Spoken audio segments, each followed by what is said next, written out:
Well, good morning, good afternoon, and good evening from the NMRAx studios here in sunny Gold Coast, Australia. We're going to you live, depending where you are in the world, or if you're watching this on a pre-recorded episode, good, whatever time of the day it is to you at that particular time. We're starting off our 90th anniversary year this year, and we've got a couple of surprises during the year. The first one is we've got John Coy here, who is from the Central Indiana Division.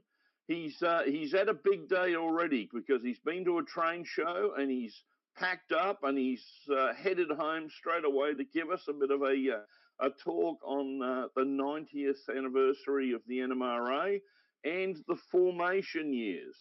So without any further ado, I'd like to pass it over to John here, and he's got a presentation on our formation and where we all came from, where we all started, why the NMRA was put together, and who were the people that started the whole thing. So without any further ado, I'd like to hand it over to John Coy. Good day to everybody in the NMRA and anybody else who may be watching. Welcome from the heartland of America here in Indianapolis, Indiana, USA, not very far from the Indianapolis Motor Speedway. And just before I started, I wanted to mention I've only been an NMRA member since August of 18. So I'm entering my 7th year, and I've been a model railroader for 53, and I wish I would have joined the NMRA long before I did. And also I want to mention this presentation you're hearing kind of happened in an unintentional manner. I was putting together, I asked Gordy Robinson about assembling all of the information about all of the master model railroaders in one place and getting them linked online, which with the help of Speed Mueller, we managed to get that done earlier this year. And as I was going through every NMRA bulletin that ever existed, I mentioned to Gordy, this would be a really good time for someone to write a history, since I'm going through all of this stuff anyway, kind of like kill two birds with one stone. So that's what happened. And what I'm going to give you today is what I call the quick and dirty version. As we speak, the publisher of the NMRA, Riley Triggs, is working on assembling a history that was approximately 930 pages long on my computer into an electronic book that will be available to the membership hopefully sometime this year. And with that, I will start with the Reader's Digest version of the formation of the NMRA. Once upon a time, in a very different world, model railroading was in its infancies. There were as many individuals constructing their own model railroading equipment and supplies as there were manufacturers. It all began for us in the early 30s with Al Kalmbach and W.P. Graham, Harry Bondurant, and Forrest Flottier a meeting at Al's house to discuss the state of model railroading. And I added a note about soon a teenage Bob Kuhn would meet these men. Bob actually became a member when we started in 35 and passed away in 2015. He was an 80-year member. To the best of my knowledge, he is probably the longest member ever. That would be a pretty tough mark to beat. The early 1930s were a period of great economic depression here in the United States. However, there were local model railroading clubs, particularly in larger cities, which were the centers of much modeling effort. Club members in Columbus and Pittsburgh were traveling by train to visit their counterparts' layouts every month, but they quickly discovered they had major issues because they could not reliably operate their equipment on each other's layouts. The need for standards was once again demonstrated at the very first get-together of the NMRA on Labor Day weekend of 1935 in Milwaukee, Wisconsin. Visitors had brought equipment from their railroads to run on the Milwaukee Union Terminal's layout, and there were issues because the third rail shoes were just a bit too short and were continually slipping off of the third rail, jamming and causing derailments. And a little clarification for those of you who may not know, back in the early days, O gauge had two rails for appearance, but there was a small outside third rail. It kind of looked like a guardrail of sorts, and that was actually where they got the positive charge from. So it was third rail, but this was from the outside and not the center like most people are used to seeing nowadays. In 1934, these clubs had set up a meeting in Memorial Hall in Columbus, Ohio. Members from these clubs also met with club members from New York, Milwaukee, Detroit, and set up other meetings in various cities. Ultimately, all of these meetings, which involved non-compatibility issues, would lead to the formation of the National Model Railroad Association. Because in those days and times, there were absolutely no standards, no information for people, and they were just making their railroad equipment however they wished to. Then it happened. On Sunday, September the 1st, 1935, at 2:31 p.m. in Milwaukee, at the short of a business meeting at the YMCA on 4th Street, we were created. A resolution was passed. Those present band together under the name National Model Railroad Association to promote model railroading and to set standards for the hobby. The resolution was passed around on a large sheet of paper where everyone signed it. 71 people signed it. And here was a graphic that appeared several years later of the charter. This is a picture of that first meeting that day. And at that time, Al Kalmbach was heavily involved in our newsletters. Information was printed in the fledgling beginning Model Railroader magazine. The NMRA grew spontaneously out of two basic needs. The first was the need for standards to assure interchangeability, and the second was the social need for getting together with the followers of the hobby, which was then thought by outsiders to be slightly odd. And in my opinion, it still is to this day. Some things never change. Before the first convention adjourned in Milwaukee, motions were passed that the Model Railroad Club of Milwaukee and the YMCA be thanked for all their support. And this convention also included a tour of the West End Milwaukee road shops. And also they were operating on the Milwaukee Union Terminal Railroad as well. I used this picture, and this was from 38. It was interesting to me to see the presidents of the NMRA. Our very first one was Pop Beck, and you couldn't find a picture of him. I found a picture that wasn't published until 1960, and there he is standing. He is the second person on the left on that handcar. His hand is on the lever. Not a very good picture, but so far that's the only picture I've been able to find of him. It's interesting to look back to the first convention in Milwaukee and notice that even then the idea was proposed of subdividing the NMRA into regions. In fact, such an attempt was made at Springfield, Massachusetts in 35, but that effort failed. The 1936 convention, attended by 200 people, was held in Chicago Union Station. It was called the Modelers Build Convention. Bob Kuhn remembered the tingle of satisfaction which ran through the group at Chicago when a message of recognition was read from the American Association of Railroads. The most important business settled at this 36 meeting were the adoption of standards for double O, and HO gauges. However, all these standards were tentative until more experience in these gauges was acquired.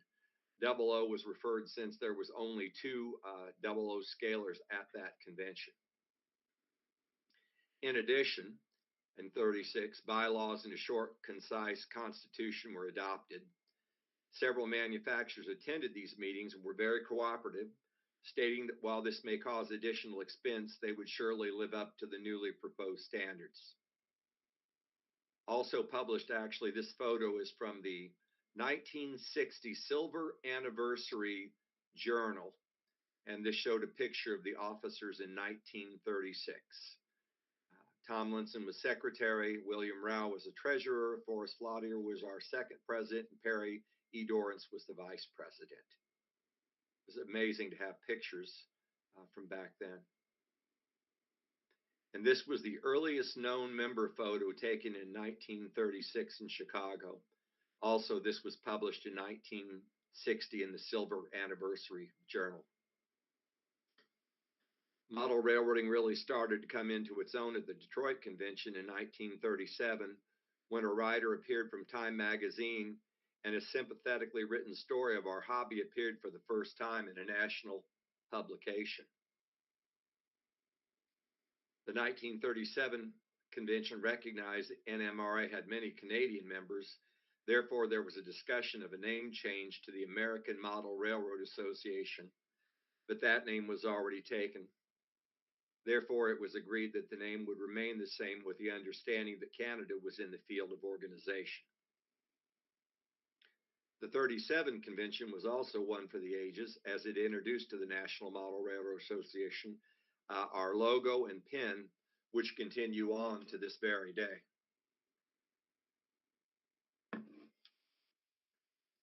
In the 60 Journal, here are a photo of the 1937 officers.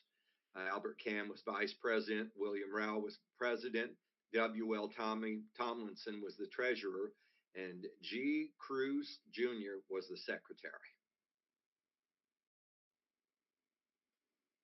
Buffalo was picked for the 38 convention on the invitation of the Buffalo Model Railroad engineers. More than 200 model railroaders were registered. They came as far away from as Quincy, Massachusetts, and also Tulsa, Oklahoma.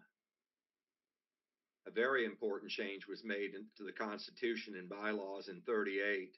All future elections and votes on standards were to be conducted by direct mail ballot in order to allow the expression of opinion by all of the members. Because before that point, the only people that could vote attended the conventions. In 38, the NMRA also decided to employ a paid business manager whose job would be to see that the members got something concrete in return for their dues. The first direct mail was a ballot to go to the membership for the 39 election. The 39 convention was the first mention of model railroad operations, and the very first informal session was held in an all-night session in a hotel room. In 1939, word of World War II entered into the NMRA conversations. 6 months before the 1940 convention, the NMRA found itself with no business manager due to the war. No memberships had been processed, no bulletins had been sent out, and there was much unopened mail. In May of 1940, we had our first 2 women members, which really surprised me. Whenever I ask people this at our gatherings, they would guess the first women joined in the 60s or 70s, and actually it was 1940. Alice Williams, who was the secretary of the Annapolis Society of Model Railroaders, joined, and also it is rumored that member M.G. Trenchard of Hasboro Heights, New Jersey, is Mabel Ackerman, masquerading under her maiden name. The 1940 convention was held in Milwaukee. It was the 6th convention for the NMRA, and this was the first time over 1,000 people attended.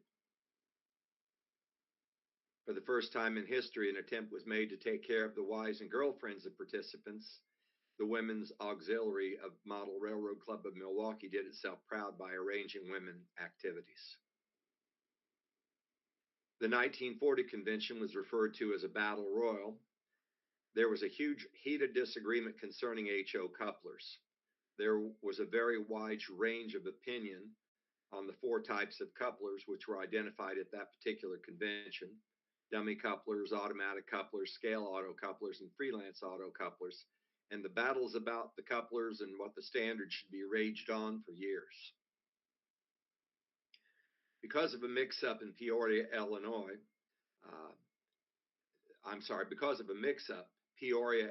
was awarded the 1941 convention instead of the expected Washington, D.C.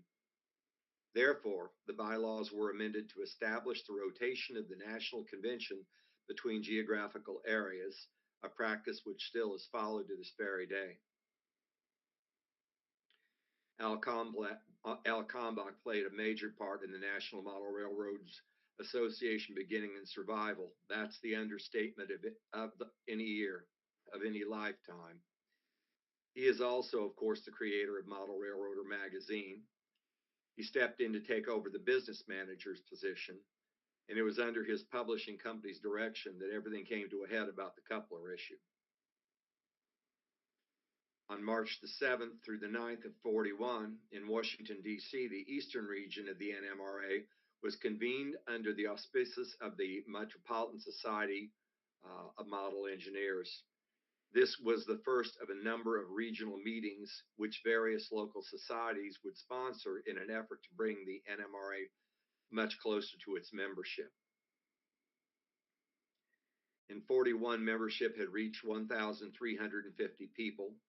Financial reports showed that 50-cent dues were no longer sufficient to run the organization, and therefore the dues were raised to $1 a year. And that was quite a bit of money in 1941. And these last statements are written by former presidents of the NMRA. When I say I, from the 1941 in November, this is Victor A. Ketchum. He wrote my final presidential report to the membership. The NMRA was growing and doing things. The engineering committee had been expanded so that members active in each gauge worked on their own standards. The war years were hard. A regional meeting had been held in Washington, D.C. in March of 41, and another on the West Coast. The first showed the fun and advantages of regional organization, and the second, the necessity for it. The NMR had grown to their largest membership. Between the time of President Ketchum's last report, when this was written, and before it reached the members, Pearl Harbor, December the 7th, 1941, had been bombed. The war's impact was not felt immediately, but as time went on, it had an increasing effect. Ketchum had become the NMRA treasurer in 1941. There was $1.24 in the bank account, and the NMRA owed $200. Ketchum's first job was to get the membership cards out for the new year, but had no money. At that time, one of his hobbies was printing. Therefore, he set up and typed the printed membership cards, and as the dues came in, the cost of the mailing was covered. Renewals were not coming in as they should. The draft was making itself felt, and the NMRA treasury did not grow. My wife and I sent out and answered letters, and they did everything they could. They were mailing out cards, putting out a few bulletins, and did many things that were necessary to keep the NMRA going, but things were really tough. Some of the bulletins only had one page. Ketchum particularly recalled the 1943 bulletin. It was printed on one side. It was a single sheet. It was called a call to arms. And there is a brief scan of it. That was the entire 1943 bulletin. At this point in time, everybody was in the Army or up to their neck in war work. It was then asked, but is this any excuse to let the NMRA pass out of existence? It wasn't, but with a definite no. But nonetheless, it was a real question, and we were in real danger. In addition to a lot of the members being drafted, the armed forces began making inroads on the officials. Paul Zickraff, who was the 42 president, was inducted, and Hugh Jack, the vice president, managed to stay out just long enough to run the 1942 convention at Rochester, and then in he went. The NMRA formalized its regional organization at this convention in 1942. Frank Anderson of Los Angeles was part of this movement. By 43, there was growing concern of the NMRA members on the West Coast. They were feeling separated by half a continent from the bulk of the organization. They started a movement to form a separate West Coast Band Association. That resulted in the birth of the Pacific Coast region. Bylaw changes were made at the National Convention in Cincinnati in 1943 that empowered the regions to hold their own conventions and initiate measures that could be discussed at future conventions. And again, this was the effort to try to bring the NMRA closer to the membership, because not everyone could attend a national convention. Same is true today.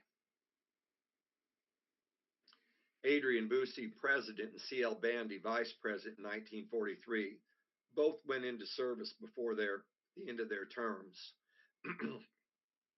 The membership had dropped to about 750. That was when the editorial A Call to Arms appeared. Those of us who possibly could kept things going. Even though Ketchum was doing war work on night shift and practicing law during the daytime, he kept the job of handling dues and memberships, answering correspondence, and mailing out bulletins, mostly because there was no one else to do it. Larry Sagel was elected president and Ed Campbell as vice president for 1944, and largely through their energy and ability, the NMRA began an upswing. The Pittsburgh Convention that year had a record attendance of 250 in spite of the war. By the end of 1944, which was Ketchum's last year as secretary and treasurer, the NMRA had survived the war years and would grow again. In closing, Ketchum said, I cannot refrain from quoting the editor of the 1944 Bulletin, who said, I have often visualized the membership of the NMRA so large we could afford to open an office somewhere with a full-time, well-paid secretary with sufficient clerical help to do all the things the volunteer officers have to do. When this is by Sagel, President Sagel, was elected president in 1943, the affairs of the NMRA were at a very low ebb. Adrian Busey, who had been elected president the previous year, became too busy with the war to devote any time to the NMRA. There was a great delay in getting out information for the 1944 convention. Al Kalmbach, who was acting business manager at that time, instructed me, Sagel, to write something up and he would get it printed and distributed. Bill McAllister was the vice president, and the whole burden of the convention that year fell on him. Things were going well enough until the Pittsburgh Convention. The boys in Pittsburgh did not like the nominating committee, which had nominated Ed Ravenscroft for president. Consequently, they set up a dummy slate and circularized the entire membership with the effect that they almost kept Ed from being elected. I, Sagel, think of myself as being the daddy of the regional movement. Up until 1943, we had one region, the Pacific Coast region, which was organized as a result of my trip to California in 1941 as an emissary from the Peoria Convention. Members thought so highly of organizing regions during my administration, we began to divide the country up into regions, and a great many were organized. Further, it was through my efforts that the British region was brought into the NMRA. Up until I, and this is still Sagel, was elected president, it seemed to be an unwritten law that the vice president, who was always chosen from a local club that would host the convention, the following year would automatically be elected president. The Pittsburgh people were anxious for Ed Campbell to be elected president and believed that he had been given a dirty deal. Regardless, Ed Ravenscroft was elected president. I thought this was really interesting. In July of 1944, the initials IRMA were raised as a possibility, International Model Railroad Association. Nothing came out of it, but there were Australian, British, and Canadian members, and also there were people globally too as well. Several members felt that our name should reflect reality, because truly we were then and we are now much more than just a national organization. We are a worldwide organization. Ed Ravenscroft, who was one of the most decorated members ever and president in 44 and 45, wrote the following. When I became president with about 750 members, We only had about $200 in the bank. We decided to gamble it all with a direct mail drive to recruit new members. It worked. We did it again the next year, and we found ourselves with 8,000 members. Other changes were taking place. The bulletin put on a bi-monthly schedule, and a few years later to monthly. The first work on the NMRA Index of Model Railroading Literature was started. The first Pike Registry was published. The idea of data sheets was born, and the yearbook kept getting bigger and bigger.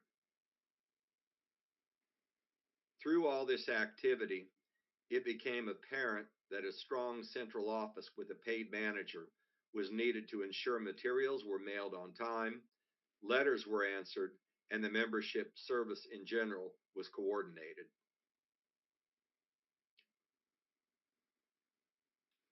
This information above is a brief overview of the early NMRA history.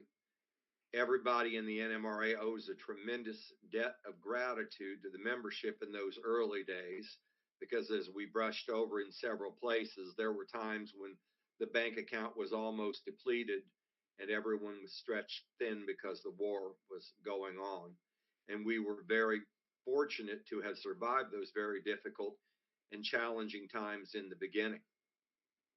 And I would also like to say at this point, I didn't realize I would roll through this information as quickly as I just did. A lot of this may seem disjointed because this is just a very, very brief overview.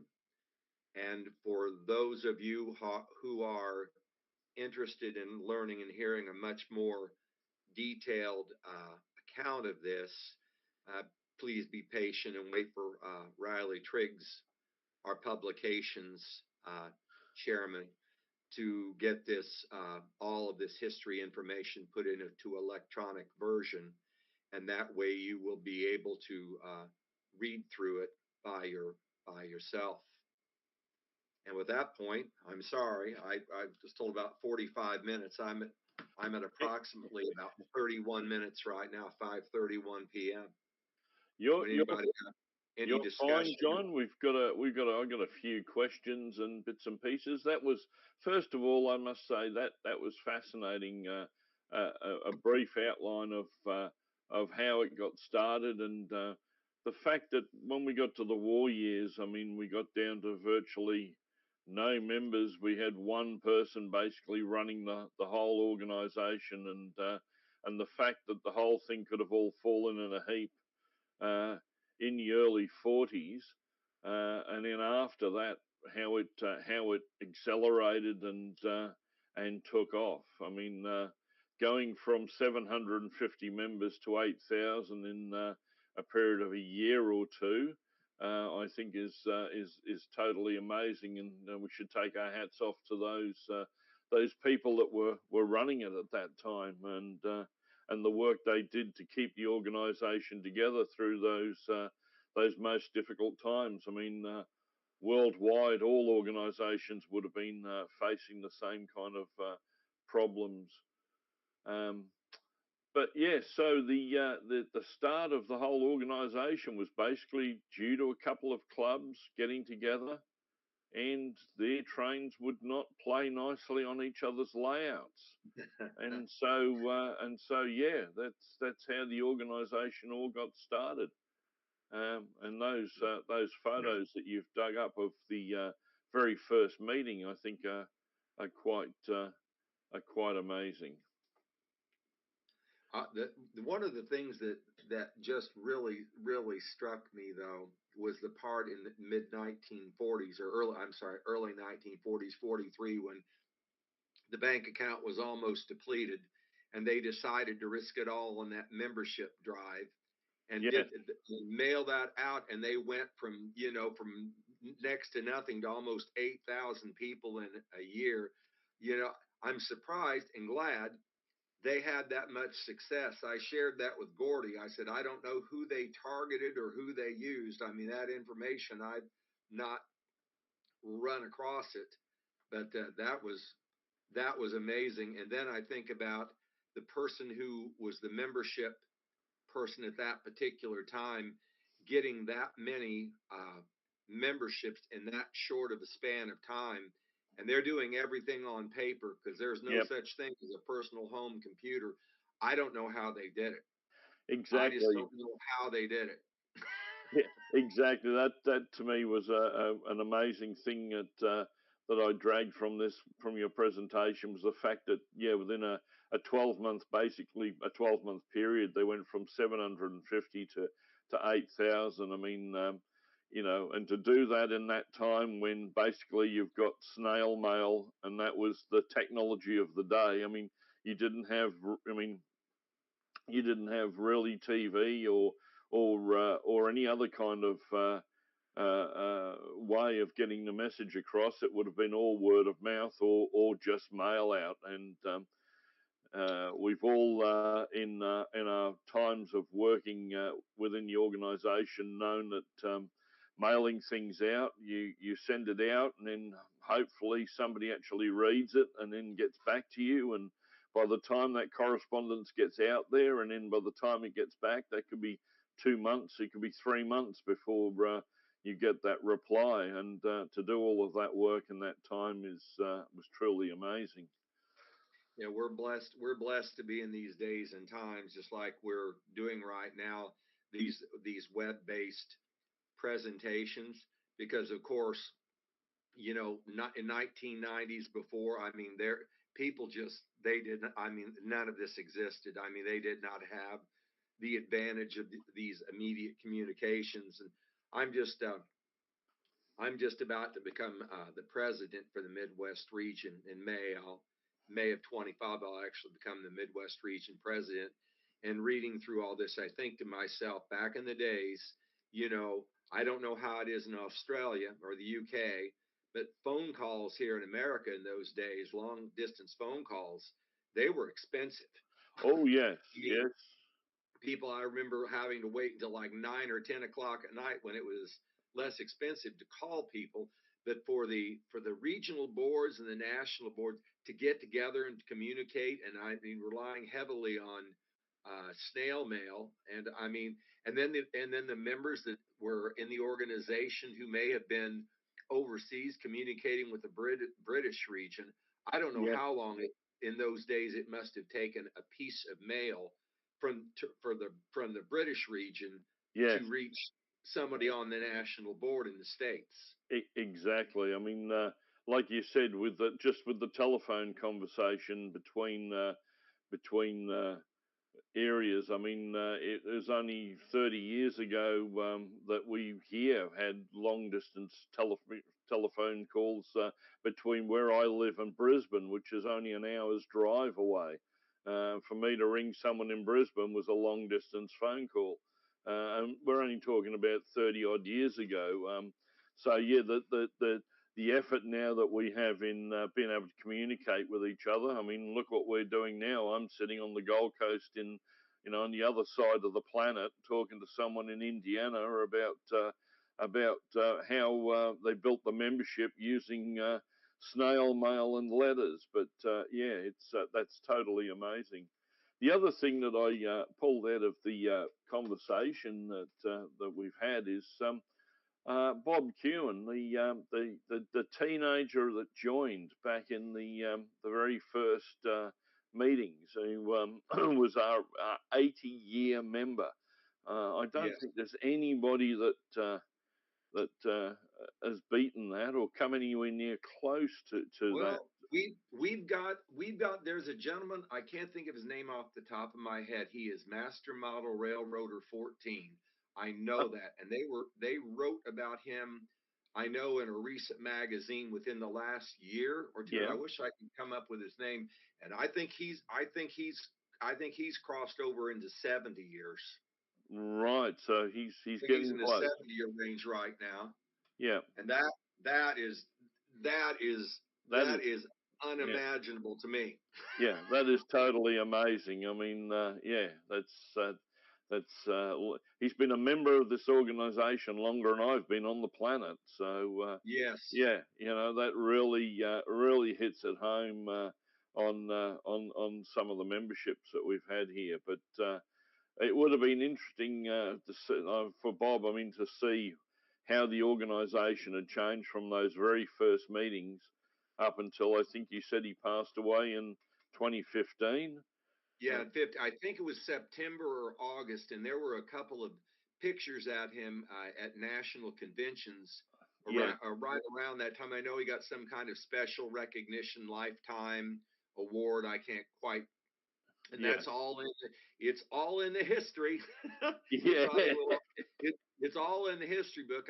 I can't remember. I've got to confess, I can't remember everything because it was only when I gave it to Riley, 933 pages long. yes, And actually, I wrote this. I wrote the history in a very different kind of in a timeline yes, format. Generally, in history books, just for example, a lot of people don't know the NMRA actually had its own building. We had our yes, own physical office building that was in Chattanooga. yep, They started talking about it in 72. In yes, 82, they broke ground. In 92, they got it paid for. And in like 2013, they sold it. And I'm not going to tell that whole story, but that information is all in one place. yes, In my history, it's not. I mean, you have to read through it. It would be just like you would encounter it in real life. And my purpose for doing it was kind of the same as John Allen's when he built his Gory and Defeated. If you've ever seen his drawings of his original layout, he had a couple of lines leading off of it that said to be continued. yes, This history is going to be continued eternally. And right now, of course, I've collected the information from the January and the February magazines, and now things that are offline that are of significance, putting them to a history, and I would forward that to Riley, and eventually they would be added on to the end of the this electronic book. So if someone wants to read about the history of it, or if they want to write something, you wouldn't continuously have to reinvent the wheel and go back and yes. tell the story. This is just something that can just be added on and continued. Well, I hope in the future, the next couple of months during this 90th anniversary year, we can get you back on to talk about some other aspects of the history of because you're a font of knowledge with all the research that you've done over the past number of years in the history of what's happened. But another thing that struck me as well when I was looking at the information was in 1944 they talked about calling the organisation the International Model Railway Association. At Yes. the moment, as a member of the board, I know we're going through we're looking at a rebranding process at the moment, and that's one of the things that has been discussed several times that I've heard of is trying to encompass the name to include all of the regions, the Australian, the British, the European regions, uh, into the fold, and maybe a name change. But it's really surprising to see in your presentation there that was actually muted back in 1944, and I think it's time to put that old chestnut to rest and actually do something about that. So, Yeah, what are your thoughts? I agree. I agree with you wholeheartedly with that one because at one point, I think it was in the 1950s, there was a very detailed list. And this, don't anyone take this for a true fact because I'm just trying to recollect off the top of my head and I cannot remember. But I think at one point in the 1950s, we had members in like 123 different countries. And if it wasn't that many, it was something crazy. And I do know that the NMRA obviously was born in the States and it's based in the States. But I just really think I think that our name should reflect reality. and because we are, and if anyone looked at my very first slide in my presentation, there was a picture of the Earth, and one of the captions on that globe was an international organization, and I would be in full favor of changing the name of this organization to the International Model Railroad Association. I mean, it makes sense, and Yeah. it doesn't change all that much. I mean, even if we just wanted to put like a globe before the NMRA with like an eye inside of it, kind of make that the logo as a recognition. But Yes. I just we are much more than just the United States Model Railroad Association. We're much It, more than that. Exactly, and I think that's starting to change. I mean, for the first time now, we've got a president who's not actually based in the United States. He's actually based in the UK, and yes, I think the organisation has changed and changing towards that point. Let me have a little look over in the chat, and let's see if we've got any questions that have come through the chat. I've brought up all these other slides now, so I've got to find my way back to where I was. Okay. So let me scroll back down through the chat here. We've got a few people saying hello. Oh, look at that. We've got someone saying greetings from Mexico. So just imagine what we're talking about now. We've got someone in Mexico who's been watching this presentation. We've got a few people here from Australia that are saying hello. And we're talking about how many members are there today in the NMRA. I'm guessing, but we're somewhere between, I think, I'll just say 15,000 plus or minus 1,000, somewhere in that range. Yeah, I believe we're around about the 16 to 17,000 mark, somewhere in that range throughout the world. Neil says hello from Hawaii. Oh my gosh. He's just having lunch at the moment, so wish I was there. Yeah.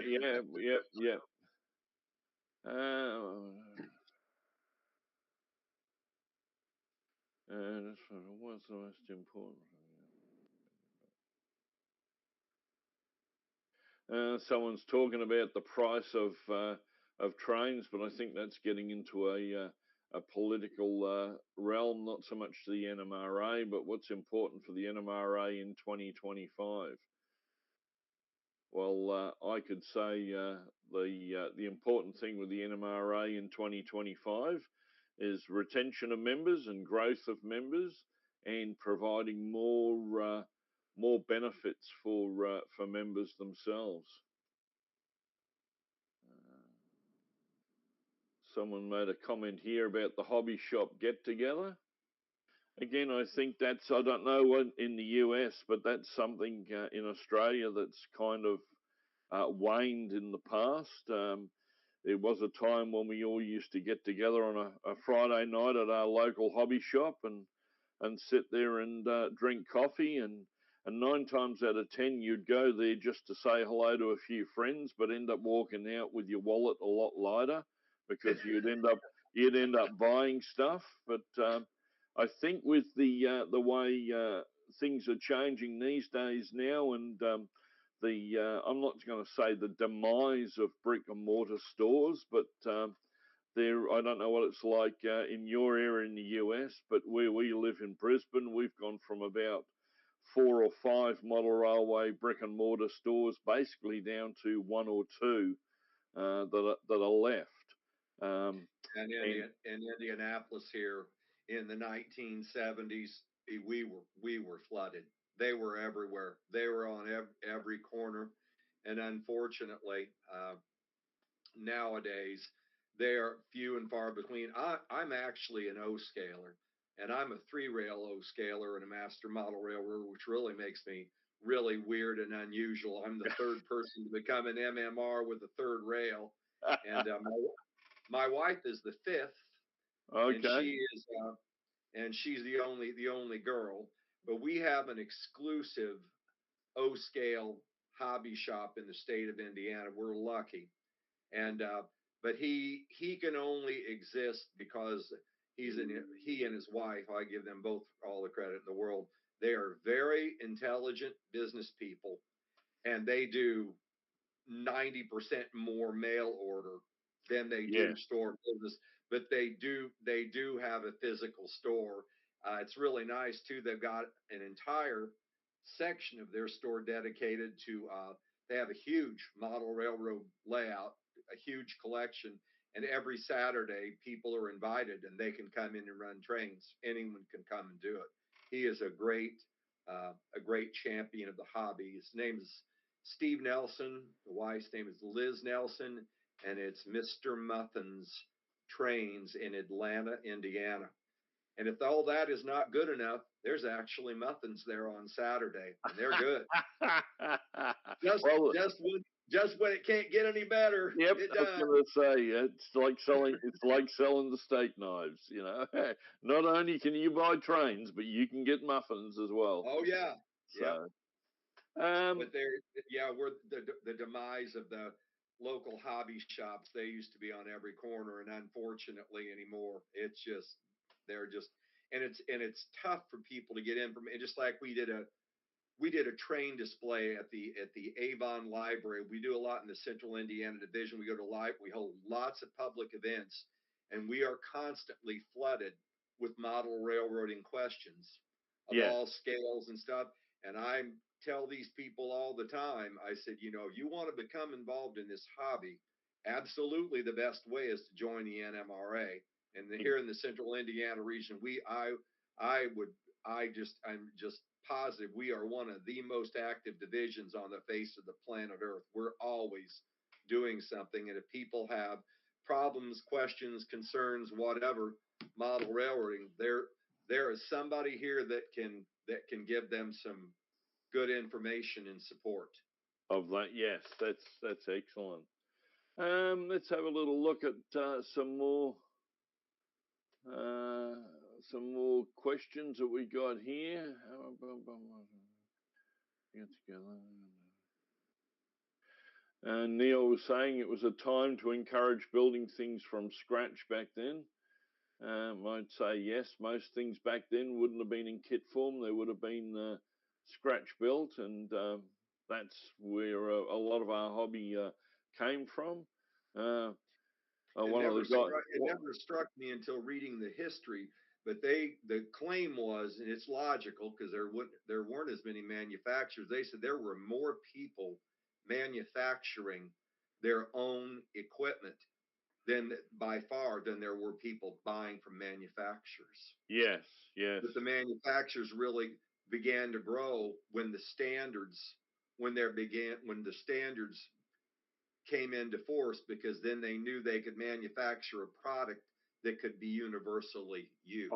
Universally used on everyone's layout. Yes, yeah. Well, the standards are one thing that we need to have a bit of a chat about on the, because they play a big part, I believe, in the backbone of the NMRA. I mean, like you said, the whole thing was started by two clubs wanting to go and visit each other, and their models wouldn't, as I said before, play kindly with each other on the track. So they realised that we've got to build some standards, and I think there's a whole episode we could sit down and talk about the standards and what different ones, like the great coupler battle of the late 60s with the X2F coupler and the KD coupler and a few other bits and pieces. Let's have a little look here. Someone's having a sarcastic comment against me, saying that there's less rabbit warrens to run down, because I'm known in Australia as being someone that sees something. They call me squirrel at times because they reckon I see something shiny and I'm off running after that, and I'm running down rabbit holes left, right, and centre. So that's the reason why I've not got my layout built yet. So that's apparently their comment. Ken Ziska's got some comments here. He's saying the Twin Cities Division hosted an operational event today, invited some younger modelers who are not NMRA members to join us and meet us and experience the enjoyment we get through our membership. And I think he was successful in doing that. Somebody else has put the World Wide Web came about in the 90s. Yes, we know that. Just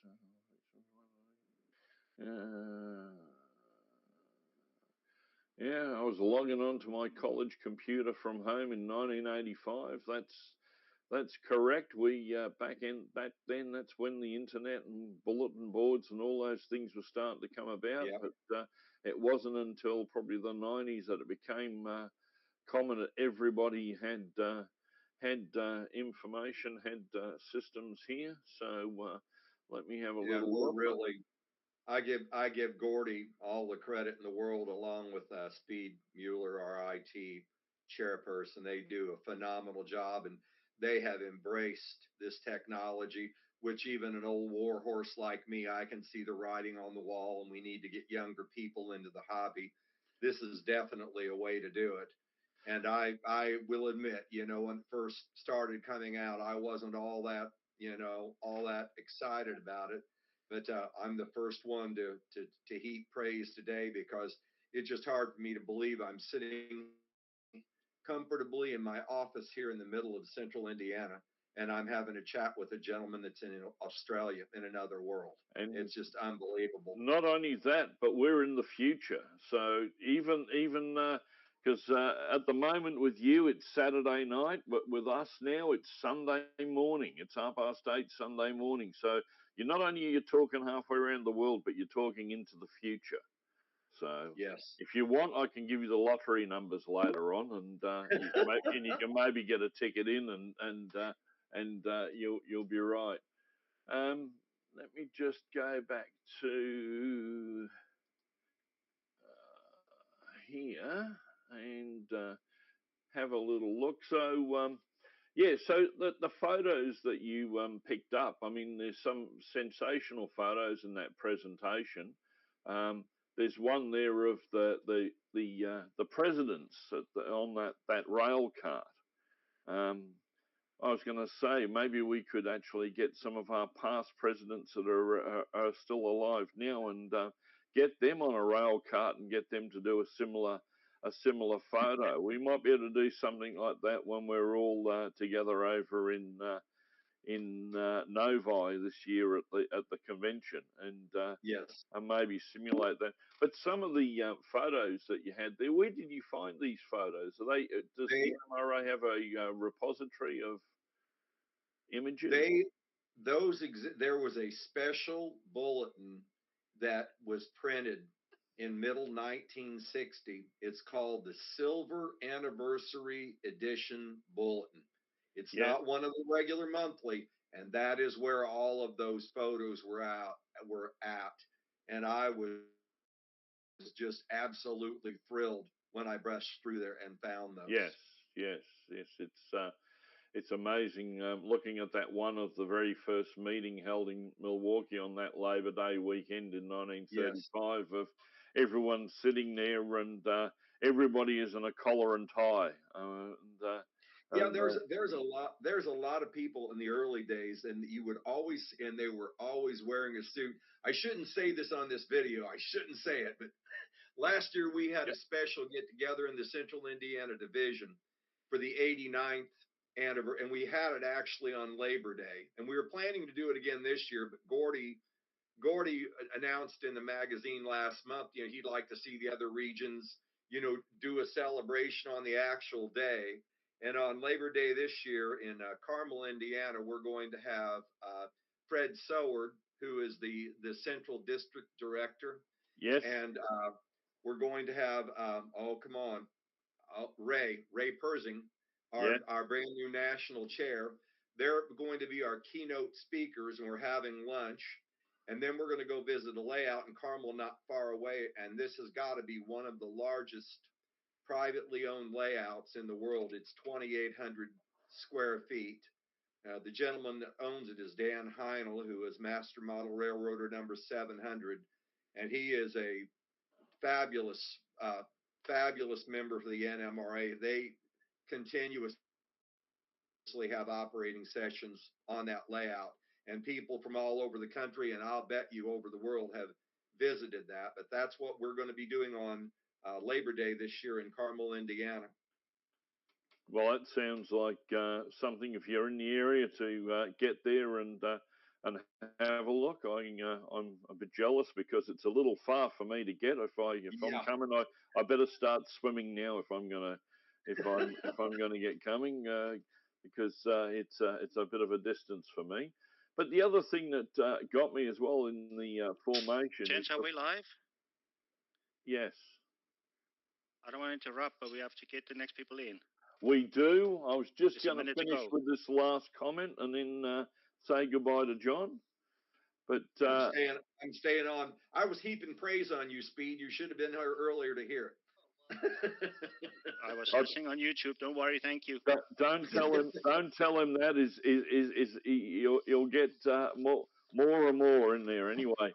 But the thing I was going to mention was the women in model railroading. The fact that we had the first 2 women members in 1940 is something that really come out of this. But anyway, I've been given the hurry up, so he's going to give me a 1-minute warning now, and I'm going to have to go. So, for us to John, go live. thank you very much for your presentation. I hope we can do another one of these, another couple of these during the year. I'll get in contact with you about some subject matter regarding them, and we'll see you soon.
Our next clinic comes from the Eastern Canada division, introducing us to Arduinos in our railroads. So I'll let James Watley from that same division introduce him, unless you'd like to say something first. So here's something from our clinician. I know that you and I have met years ago on the Model Railroad Hobbyist magazine website, but any other introduction that you'd like to say before we get started? No, thanks very much. James does a great job of introductions, and I hope you enjoy it. So let's take it off and let's hear from our clinic presenter, Greg Williams. Thank you. Thank you. Welcome, everyone. My name is James Watley from the Eastern Canada Division of the Northeastern Region of the National Model Railroad Association. I'm joined by fellow ECD member and presenter Greg Williams, whose talk, Taking Electronics to the Next Level, Arduinos, will follow shortly. I'll now introduce Greg. Greg is a man of many hats. Besides being the president of the Eastern Canada Division of the Northeastern Region NMRA, he is also an ordained minister, a trained electronics technologist, and he's also experienced in the computer information technology field. Greg and his wife, Barb, live in Canterbury, New Brunswick, in a house they share with their cat, Chica. Greg has the gift of being able to quickly master what might initially seem to be a complex subject, boil it down to its essentials, and then explain the material in a very understandable way. You'll see what I mean shortly, as his talk is particularly well suited for anyone contemplating adding microprocessor-based controls or animation to their layout. Luckily, Greg is happy to share his knowledge with us, so without further ado, please take it away, Greg. Well, thank you very much, James. Now just let me share my screen here, and we can get the presentation underway.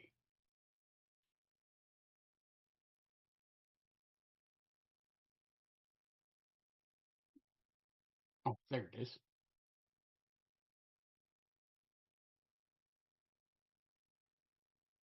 All right, you should see the presentation now. So, Arduinos in model railroading. From nano to mega, what they are and what they can do for your layout. First of all, we're going to talk about what exactly an Arduino is. Well, what it is a programmable microcontroller on a circuit board. They were originally designed by the Arduino company for education, to teach children and adults electronics and coding or programming. The entire project is open source. It's based on an inexpensive and very commonly acquired chip, and the design of the board that they put the chip on is open source, which means that anyone can use that design to make a board of their own. You don't have to buy one from the Arduino Corporation. There are several formats, footprints, form factors, whatever word you want to use, for Arduinos, from the Nano, the very smallest, to the Mega, which is the largest board they make. And it is definitely something that you can learn to use. The fortunate thing about electronics and programming or coding is that it is very logical. You go from one step to the next and you build on everything that you learn. So as you go through it, you learn. Nobody is an expert from the first. So if you say, I don't know anything, I can't do this, that isn't true. Because starting small, you can build on one thing after another, simple concepts, and then come out with something that is very useful for your layout. So what is a microcontroller? Well, it is a small computer on a single chip. And really all a computer is something that you can give instruction and it will produce an output. That's what you do when you use your computer, your laptop, your desktop. You are putting things into the computer when you move the mouse and type on the keyboard. And the computer is taking that and showing you a display, something that you can see on your screen. Now, it contains one or more processing units. The microcontroller or brain or CPU, central processing unit, of your computer has many processing units on it. It has one for mathematics, there's often one for video, all that kind of thing. Of course, the Arduino is a very simple microcontroller. And simply, it has inputs and outputs that you can manipulate with code. Code, program, instruction, all means the same thing. And yes, code is simply a list of instructions that it gives you, that you give it. The important thing to remember is there is a very limited amount of instructions that it can understand. So you don't have to learn a new complicated language like Latin. You simply need to learn the instructions to tell the Arduino, the microcontroller, what it is you want to do. So let's have a look at one. This is the Arduino Uno revision 3.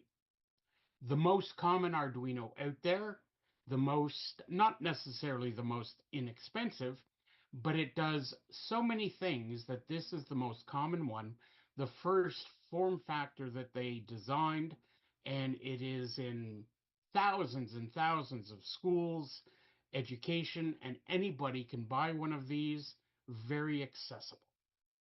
So let's have a little look around the Arduino and see what makes it up. First, we start with a USB port. Now, this particular one is a very common one, the large USB, like you would see on a printer, although printers don't have them very often anymore because everything is Wi-Fi. But the USB port is how we connect this little microcontroller to your laptop, desktop, whatever computer in order to program it, to put the code, the instructions, into the microprocessor. That's on the lower right-hand corner is the actual microcontroller itself. And it's an ATmega 328P. Now, it's a very common microcontroller. They're produced by the thousands by a company called Atmel, and they are very inexpensive.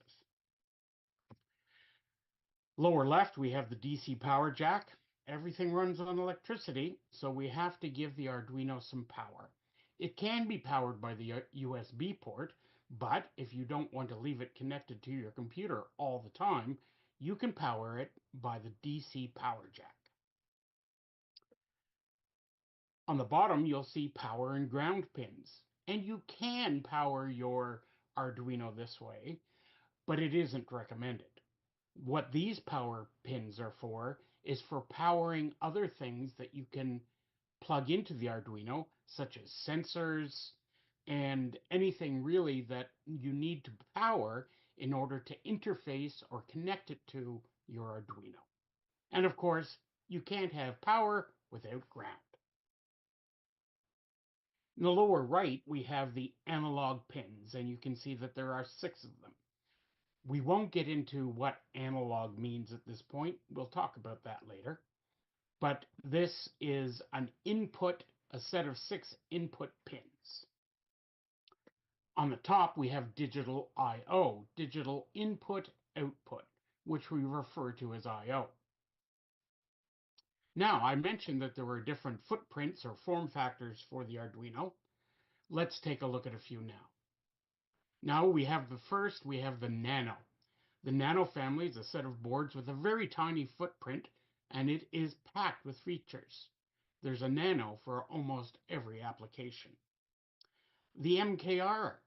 The MKR family is a series of boards that can be combined to create projects without any additional circuitry. What this means is the MKR boards are equipped with Wi-Fi, Bluetooth, and even more. And then they have the classic line, the Uno, which we just took a tour of, the Leonardo, the Mini, and the Mega. And you might know by the name Mega, it's the largest of the boards. So what sizes are we really talking about here? Well, from left to right, we have the smallest to the largest. And you can see, based on the ruler below, These are not very large boards. They're often referred to as credit card size, although they're a little larger than a credit card. And you can see that the Uno and Mego are both the same width at about 2 inches. Pardon me. At about 2 inches by 2.5, 3, 4 inches. So we're not talking about a very large board. And of course, the Nano Every is the smallest of them, and it is extremely small at about a 1/2 inch by 1.5 inches. So what, you say? This is all great. What can I do with this? Well, essentially, it can bring your layout to life. Forever, model railroaders have been interested in adding life to their layouts with animation. And this began way, way back with simple DC motors to make anything spin or move, just to give your layout some life other than the trains moving. You can do things from simple lighting to very complex automation on your layout. They are extremely inexpensive, which makes it very cost effective to add things to your layout that really will draw the viewer's interest in. And they're customizable. There's an Arduino for every application, and almost all of them can do anything that you can imagine to do. And yes, all your friends are doing it. There have been many articles in the Model Railroad Press describing using Arduinos for a variety of things. So how is it that we program an Arduino? Well, we use what they call the Arduino IDE. What is IDE? IDE stands for Integrated Development Environment. It's simply what you use to program or code the Arduino. Arduino code is most often referred to as a sketch. With the IDE, you can check your code and then upload it to the Arduino board. It's not going to let you upload code that simply doesn't work. You have the ability to read through it, troubleshoot it, and test it before you send it to the Arduino board. Now, that doesn't mean everything is going to work perfect the first time, because it just checks to make sure your code is correct, not that it does what you want it to do. And the Arduino IDE handles all variations of the Arduino boards and many others as well. It also allows you to monitor what's happening. If your Arduino is doing some kind of output, you can actually use the Arduino IDE to see what that output is before you send it to the Arduino to make it do what you want it to do. So let's have a look at what it looks like. It's very simple, really. It's where you type in the code or the instructions for the IDE, the Arduino, I'm sorry. Now you'll see here that there are a variety of instructions, and it really does look quite complicated. But please, don't get overwhelmed. Arduino libraries. What is a library? Well, libraries are essentially pre-written code that help you with hardware. For instance, if there are libraries for servos, stepper motors, liquid crystal displays, and yes, DCC. Libraries are simply pre-written code that allow you to do special things with what you're hooking up to your Arduino without you having to write all the code yourself. Oh my goodness, Greg, this is all too much. You've overwhelmed me already, and we're only 15 minutes in. Don't worry. Like anything, you learn over time. You didn't know how to drive the first time you sat behind the wheel. You had to learn where the acceleration pedal was, where the brake pedal was, how to use the shifter, and yes, more importantly, the radio. There are more free resources out there than you can imagine. That's because the Arduino project is intended and designed and meant for learning. You can build on others' code to learn and expand to do what you want. There's code out there for everything. And while it might not do exactly what it is you want to do, you can take it, modify it, and reuse it. It's an open source project, meaning anybody can modify what's already there. So, a simple example. This is the code to make an LED blink. Simple. You said simple. There are 38 lines of code there. But let's just take a look at what's going on, one step at a time. The first 23 lines of this code are comments.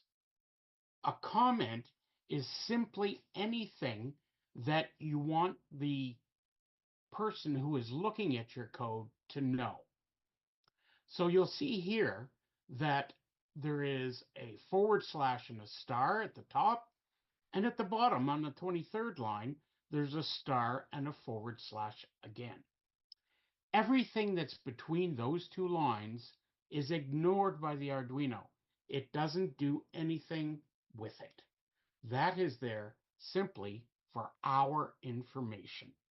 It's where we can put things in, like you see on line 13, that it was modified on the 8th of May, 2014 by Scott Fitzgerald. Again, by Arturo Guadalapi on the 2nd of September, 2016. Again, this indicates that this is open source code. Anybody can modify it, and if you modify it, you can add your name and the date you modified it. And it says in line 20, this example code is in the public domain. Anybody can use it.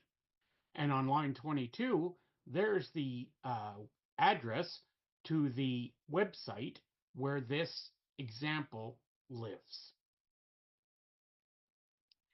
Now, if you look at lines 24, 30, and 38, they're just blank.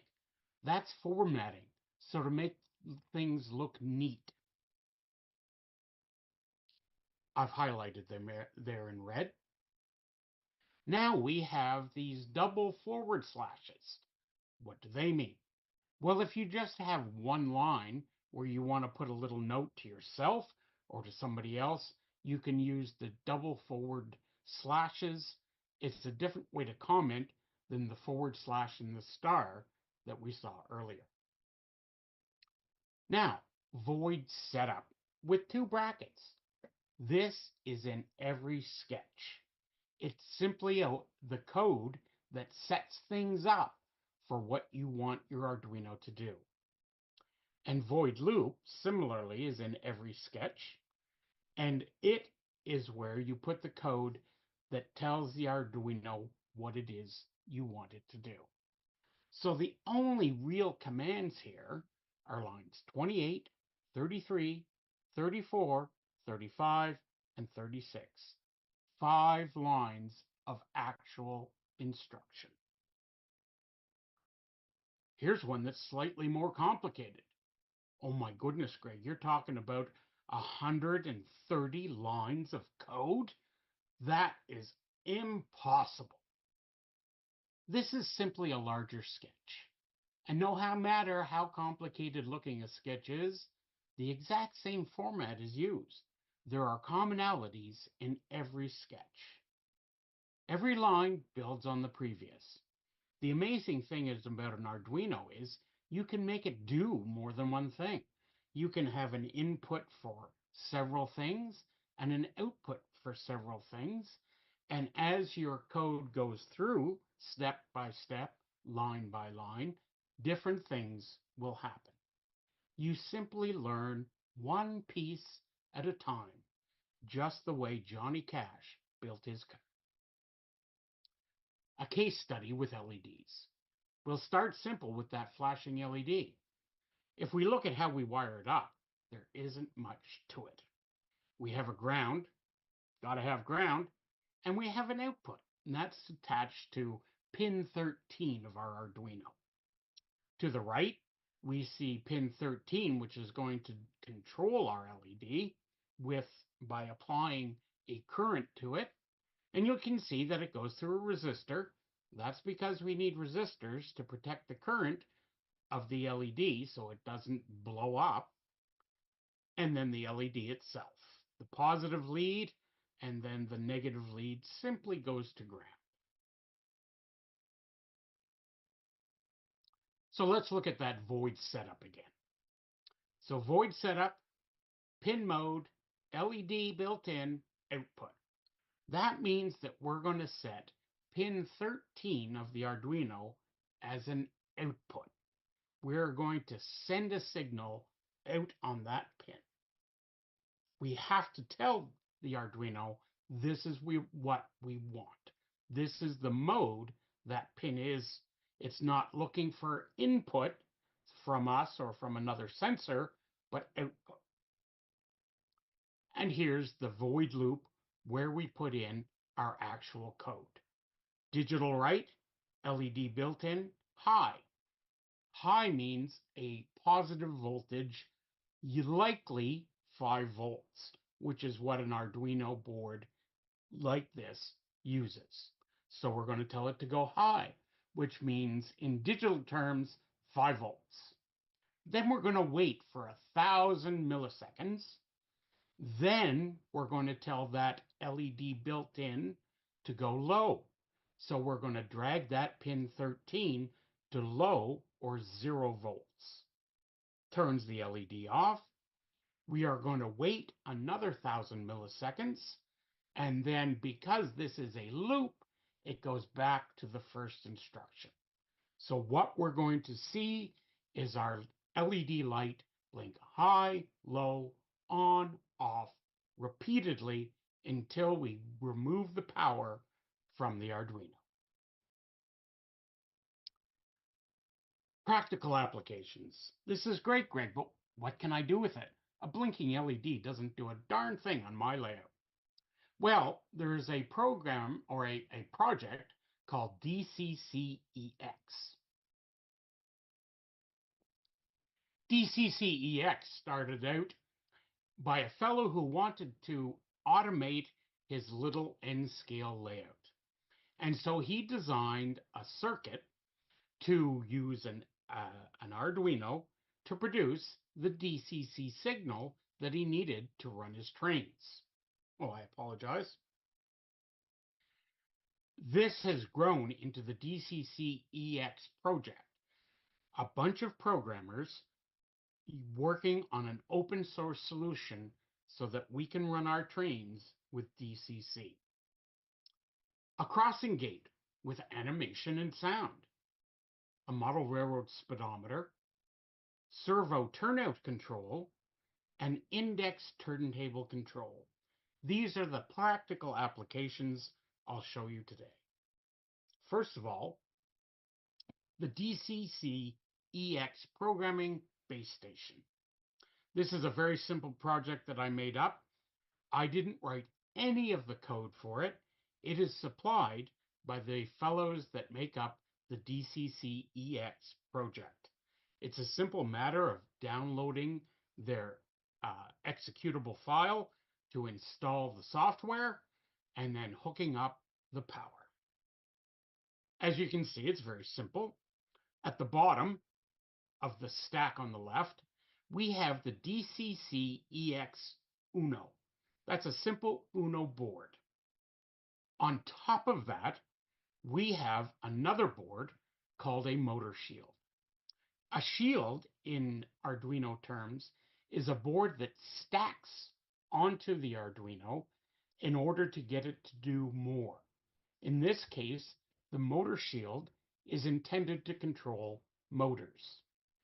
Using that motor shield, we can generate the DCC signal.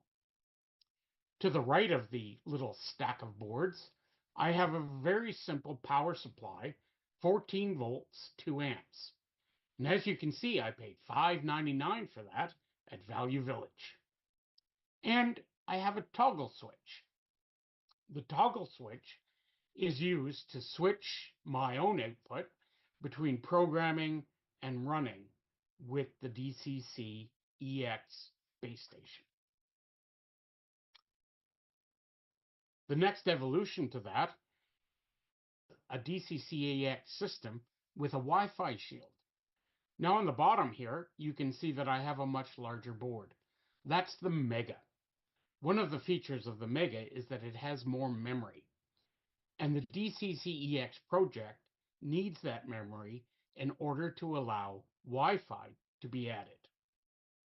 The next board you see is the motor shield again. Same motor shield as before. And on top of that, I have stacked another shield that provides the Wi-Fi. With that, I can run trains from my phone. Oh, what do we got here? Well, very simply, I've got the DCC-EX base station in the lower left-hand corner. I have a DC to DC buck converter to the left of that. That simply allows me to use one power supply to power everything.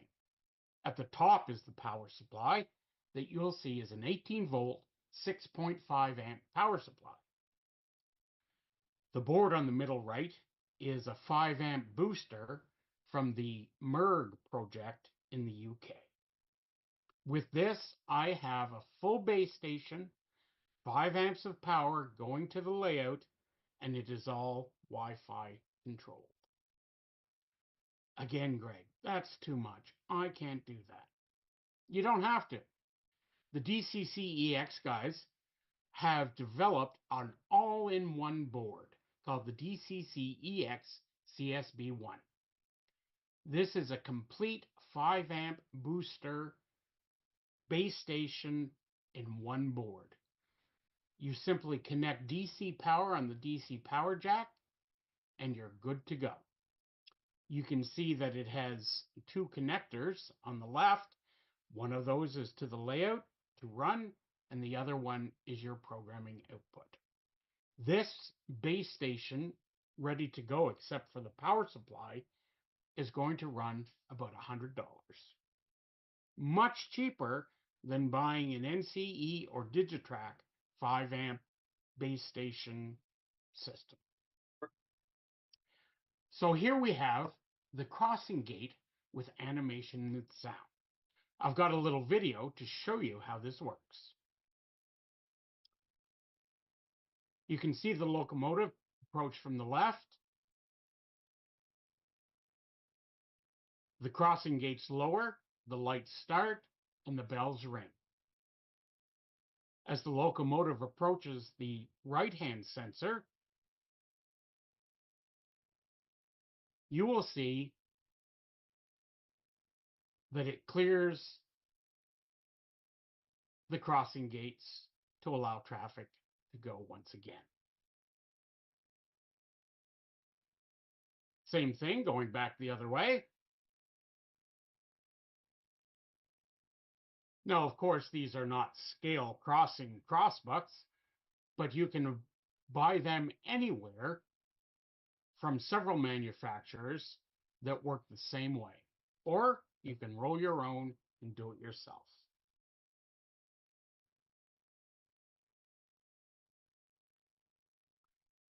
So this is a diagram of what's going on there.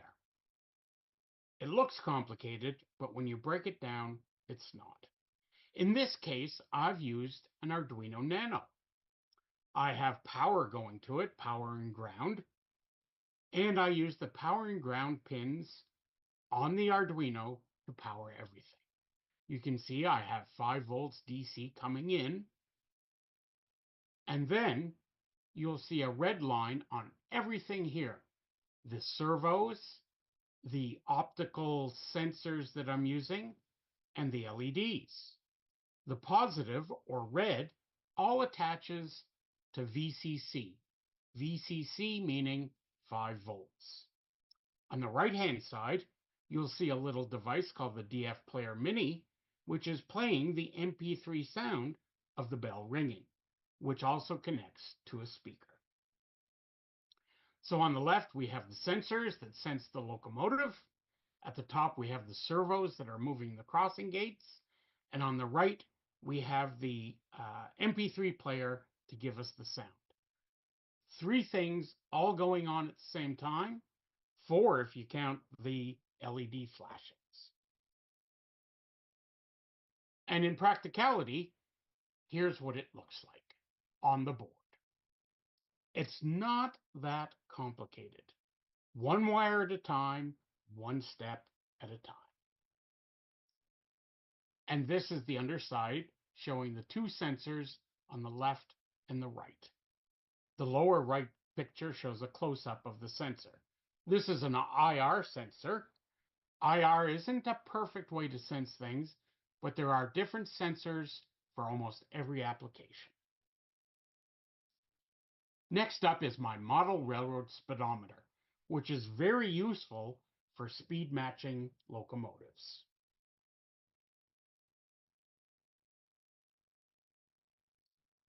You can see I've used the same sensor board, and the locomotive approaches from the left.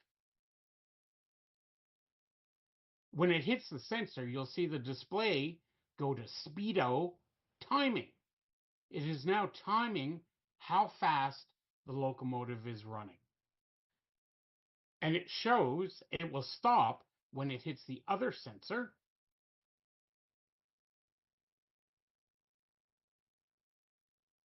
And then the speedo is finished, and it shows us the speed in kilometers per hour and miles per hour.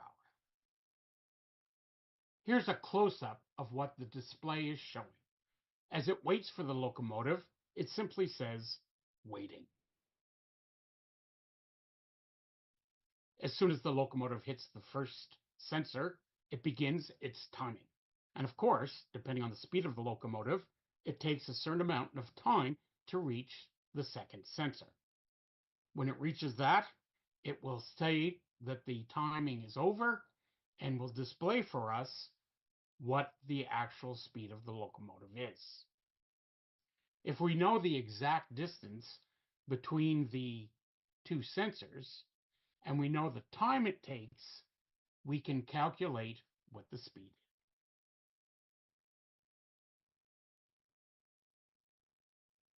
And again, here are the connections.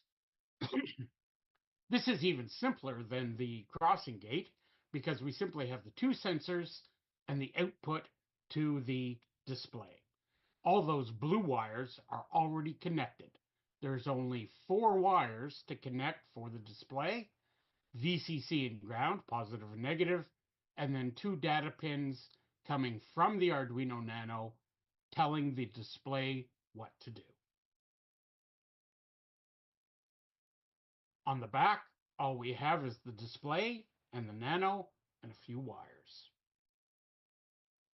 You can also control servos directly from the Arduino. Here you see a little servo turnout control circuit. So, how are we going to solve this problem? Well, each servo needs a control line. Every servo has 3 wires, positive, negative, and the control line. Then we need inputs to control the servo, either by using a push button or a toggle. And then we need output to show us what position the turnout is in. Now the thing is, on a Uno or smaller board, we have a limited number of I/O or input-output lines. You can see here at the top that there are only 14. 0 to 13 gives us 14 lines. The Mega has many more input-output lines. That's great for attaching more servos. However, we are still limited. First off, there will be so many wires coming from the Arduino. The other problem is power. We can power our Arduino and power the servos from the Arduino, but it can only handle so many. And if we want to hook up a lot of servos for many turnouts, we need something else. Another solution is this board.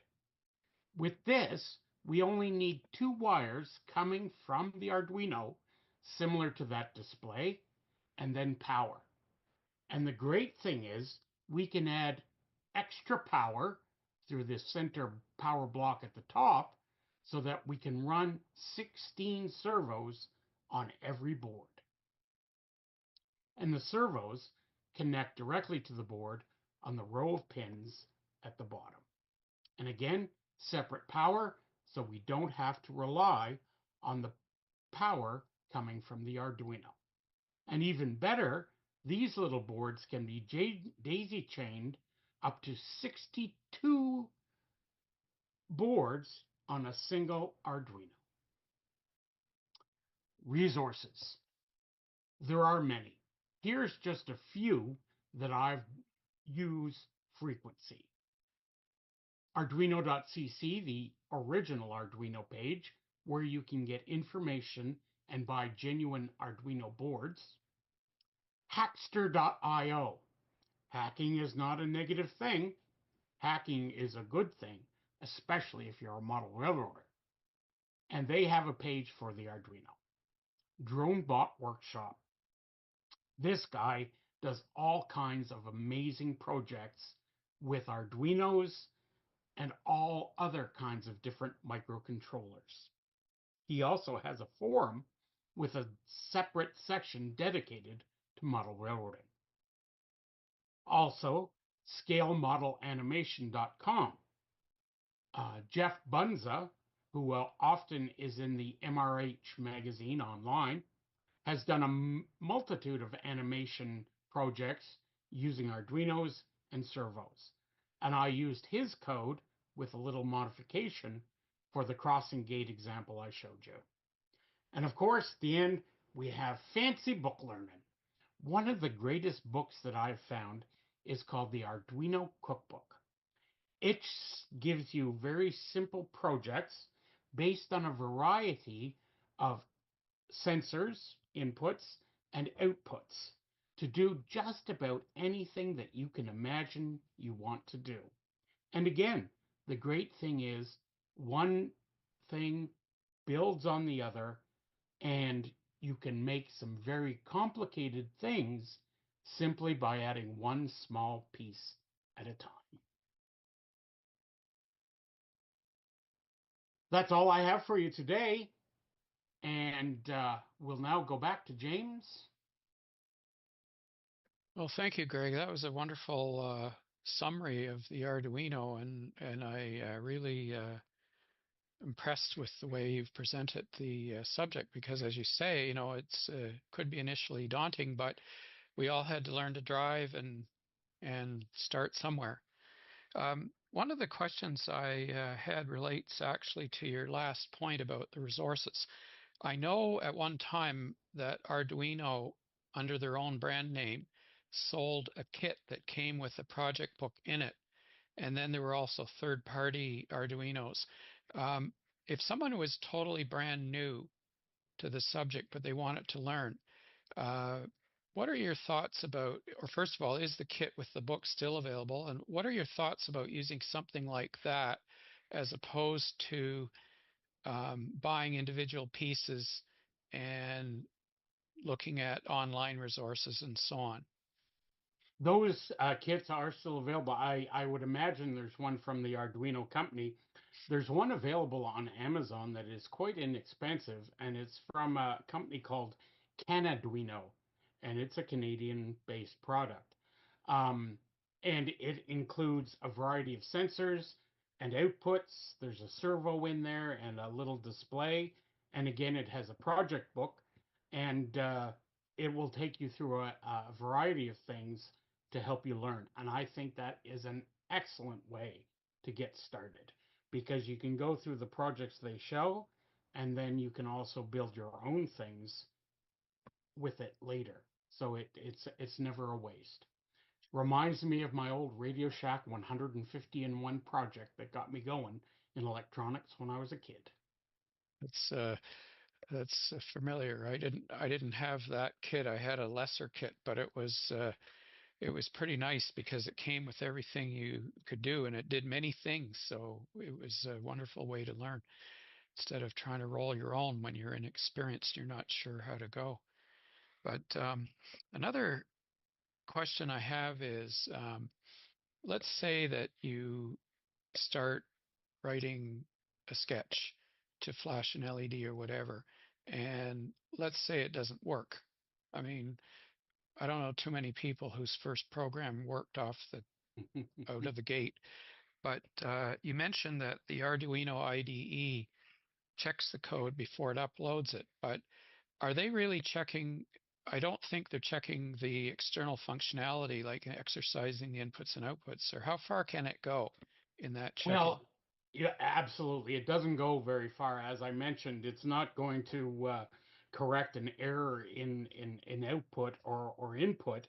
It may not do what you want it to do, but what the Arduino IDE checks is what we call the syntax or the grammar. It makes sure that you have um, things spelled right, that you have the appropriate semicolons in the right place, that kind of thing, because that's the first trip up is simply typing in something wrong in your code, and that you can spend hours trying to look and then discover that all your error was that you missed a period or a semicolon or an I or something like that. And that's where the Arduino IDE helps, is it checks that for you and highlights where the error may be. Is there such a thing as an emulator package available for the Arduino that would allow you to take your code, put it in the emulator, and then pretend that you're exercising the external I/O to see if it works that way? Absolutely. The very common free software that is developed by AutoCAD, which Steve Hill mentioned in his presentation on 3D printing, called Tinkercad. And Tinkercad not only allows you to draw, but it also allows you to draw circuits, and it has Arduinos included there, and it has a run function so that you can upload the code that you want to run and make the Arduino do what it wants to do, and you can see it right on the screen. Well, that's quite impressive. So most of people nowadays exploring new technology in model railroading seem to be interested in 3D printing and Arduino. So there's a 2 for 1 if you That's right, and learn it's how to free. use Tinkercad. That's right. And you could call 1-800-CALL Steve. Well, that's a wonderful presentation, Greg, and I thank you for all the effort you put into making it so clear. And we look forward to more presentations from you in the future if you're interested. Thank you very much. Absolutely. Thank you very much.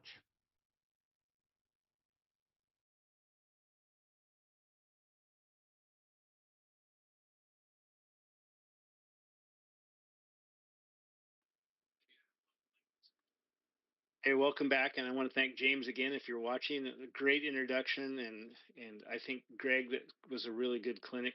I would like to watch it again. There's so many things that I found would be very fascinating. Um, One thing, there were a couple of questions. First of all, Darren Lee from Wattle Flat says it's a very, very clear and concise presentation. So he's just giving you a compliment for that. And one of the things that I wanted to ask you about, someone else said, on the first example, to flash the LED was pin 13. Is it always used for that purpose since it's not designated in the source code? You can use any pin you want, but there is one pin, pin 13, that is designated as an LED pin. And there's actually on the Uno, there's an LED right on the board. So pin 13 is connected to that LED that's on the board. So it's very common to be used that. But you could assign any pin you want to be that LED output pin. Oh, okay. That's very cool. I mean, one other thing is that if I wanted to output um, an LED or maybe a bicolor LED, I'd have to use 2 pins, right? So that I could alternate them, and then one to ground that would alternate. Yes, depending on the kind of bicolor LED it is, there are because some are just 2 pin and they depend on reverse polarity to change, but some Right. are a 3 pin. So yeah, you would just hook it up, one to ground, two pins on the Arduino for the other 2 outputs. And do it that way.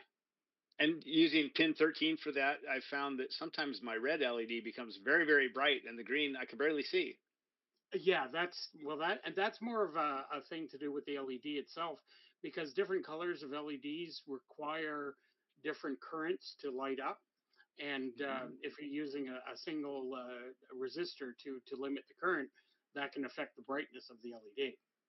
So using the one that goes, the lead that goes to the green or red for that matter, I could add or experiment with a resistor to help lower the brightness of that. Absolutely, yep. That's pretty cool. And then you were using some infrared detection. Yes. To trigger a light or trigger the flashing guards, right? Yep. And for the speedometer as well. Right. Infrared sometimes is a little bit weird depending on the lighting in your layout room. But there's another sensor that I just tripped on just a couple of weeks ago, and it's actually a laser sensor. And what it's for is actually measuring distances. Um, but I think it can be used. I bought some. I haven't tried it yet, but I think it can be used to do the same thing as the infrared, but without worrying about the light in the room. So I found reading someone else's code and changing just a little of this or that when I'm creating something like this is a good way to learn. I'm not sure what you think is a good way to go about this. That's exactly what I did for all of those things. I just look at I do a search on the internet, Google, something close to what I want to do, and then just when I always do it the way it's there first, so I can see what's going on, and say, okay, Right. well, I need it to do this or that. How do I do that sort of thing? Just And like the Blink program where you could give it a little bit longer pause, right? exactly, and just play with it. Then you get to learn what the different things do. And I mentioned the Arduino cookbook for the fancy book learning part, and it's full of little examples, and from there you can just combine them together. There are a lot of books on Amazon, and many of them are not expensive at all, with great examples. Yeah. Even model railroading Arduino usages. I was blown away how many examples there are out there. Yeah, for sure.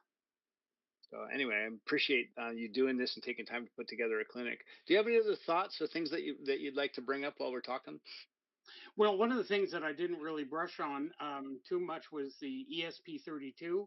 They're very similar to Arduinos. They have Wi-Fi and Bluetooth built in, and that's a whole nother realm that you can get into. There's so many different flavors of these programmable boards out there that basically anything you can think that you want to do can be done. Mm-hmm. So the ESP32, if I plug it in and I search for the device on my in the selection in the interface, what do you call that? The IDE. The IDE, yeah, it'll be there Then for sure. it'll be there, right? Okay. And Yeah. then is any you have to load any special libraries or are those things more things you need to learn? That it's just more things you need to learn. There's libraries for the ESP32, just like there is for the Arduino. And Mm-hmm. there's some boards that the IDE doesn't handle natively, but you Mm-hmm. can get the code to put into the Arduino IDE so that you can talk to that particular board to program it to make it work, put code in it.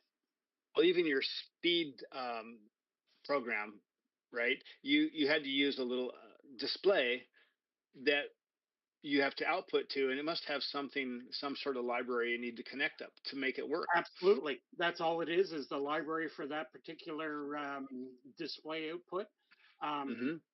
and what can get a little difficult is the branding of the displays, because some of them are just slightly, especially once you get into the OLED displays, some of them just display a little differently between the different manufacturers, and so you have to make sure you get the exact right library. That can be a What little is frustrating. what is OLED? OLED?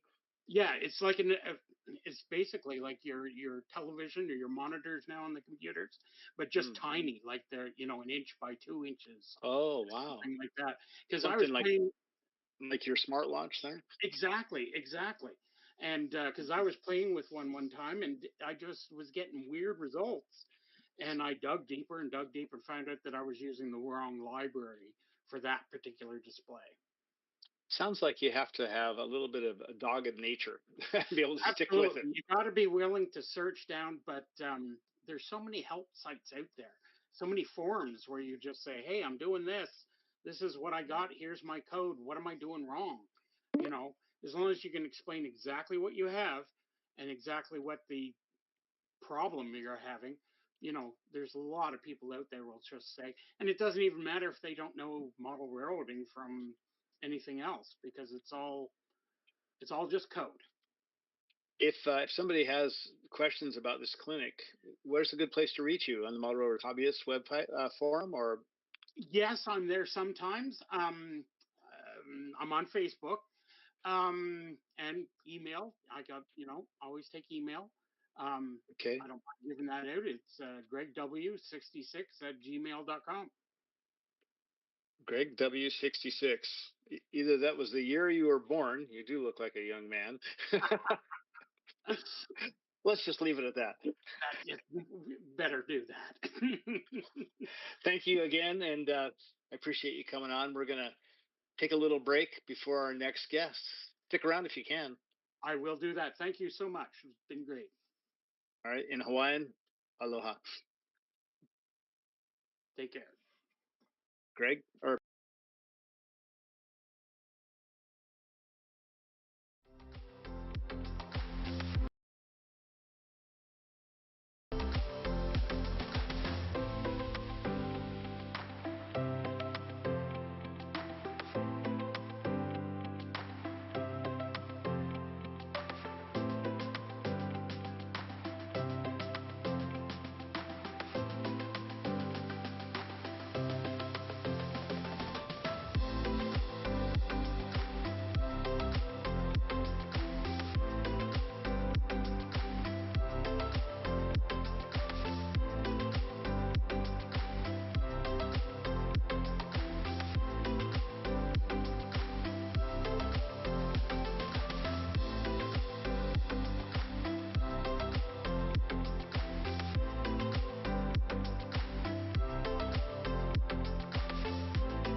Hey, welcome back. Again, it's Neil Erickson, hailing from the train barn in Hawaii. And I'm going to introduce our next speaker. Is a longtime model railroader, starting out like most of us with a Lionel train set under the Christmas tree, switching to HO scale while in high school. That sure sounds familiar. And then settling into N scale in adulthood. When does adulthood happen? Anyway, over the next 4 decades, he participated with several clubs and organizations in Oklahoma, Texas, and now Colorado.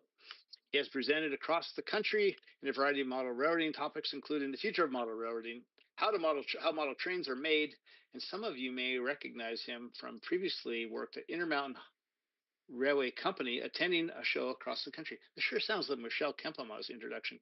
Currently, he's a member of the Boulder Model Railroad Club, a volunteer at the Colorado Model Railroad Museum, aka Michelle Kempema, volunteer at the Model Railroad Museum, and on the board of the Northern Colorado Model Railroad Club. In his spare time, he operates on the Model Railroad train store, yardsaletrains.com. Let's welcome Richard Fraser. All right. Thank you, Neil. I appreciate that. So, and as you said, we're going to talk about the future of model railroading here. So, and just kind of sum up, yeah, those are all the things that I'm part of and stuff. And I'll throw in my shameless plug for my little online store there. So if you're into N scale, I've got things there that you might be interested in and stuff. So, but when it comes to the future of model trains, you really have to kind of go back and look at the history, right? And how did we get here and how did it happen and stuff. And if you look at the last 30, 40 years, we've seen cars that have gone from 5 parts to as many as 50, 100, 150 parts.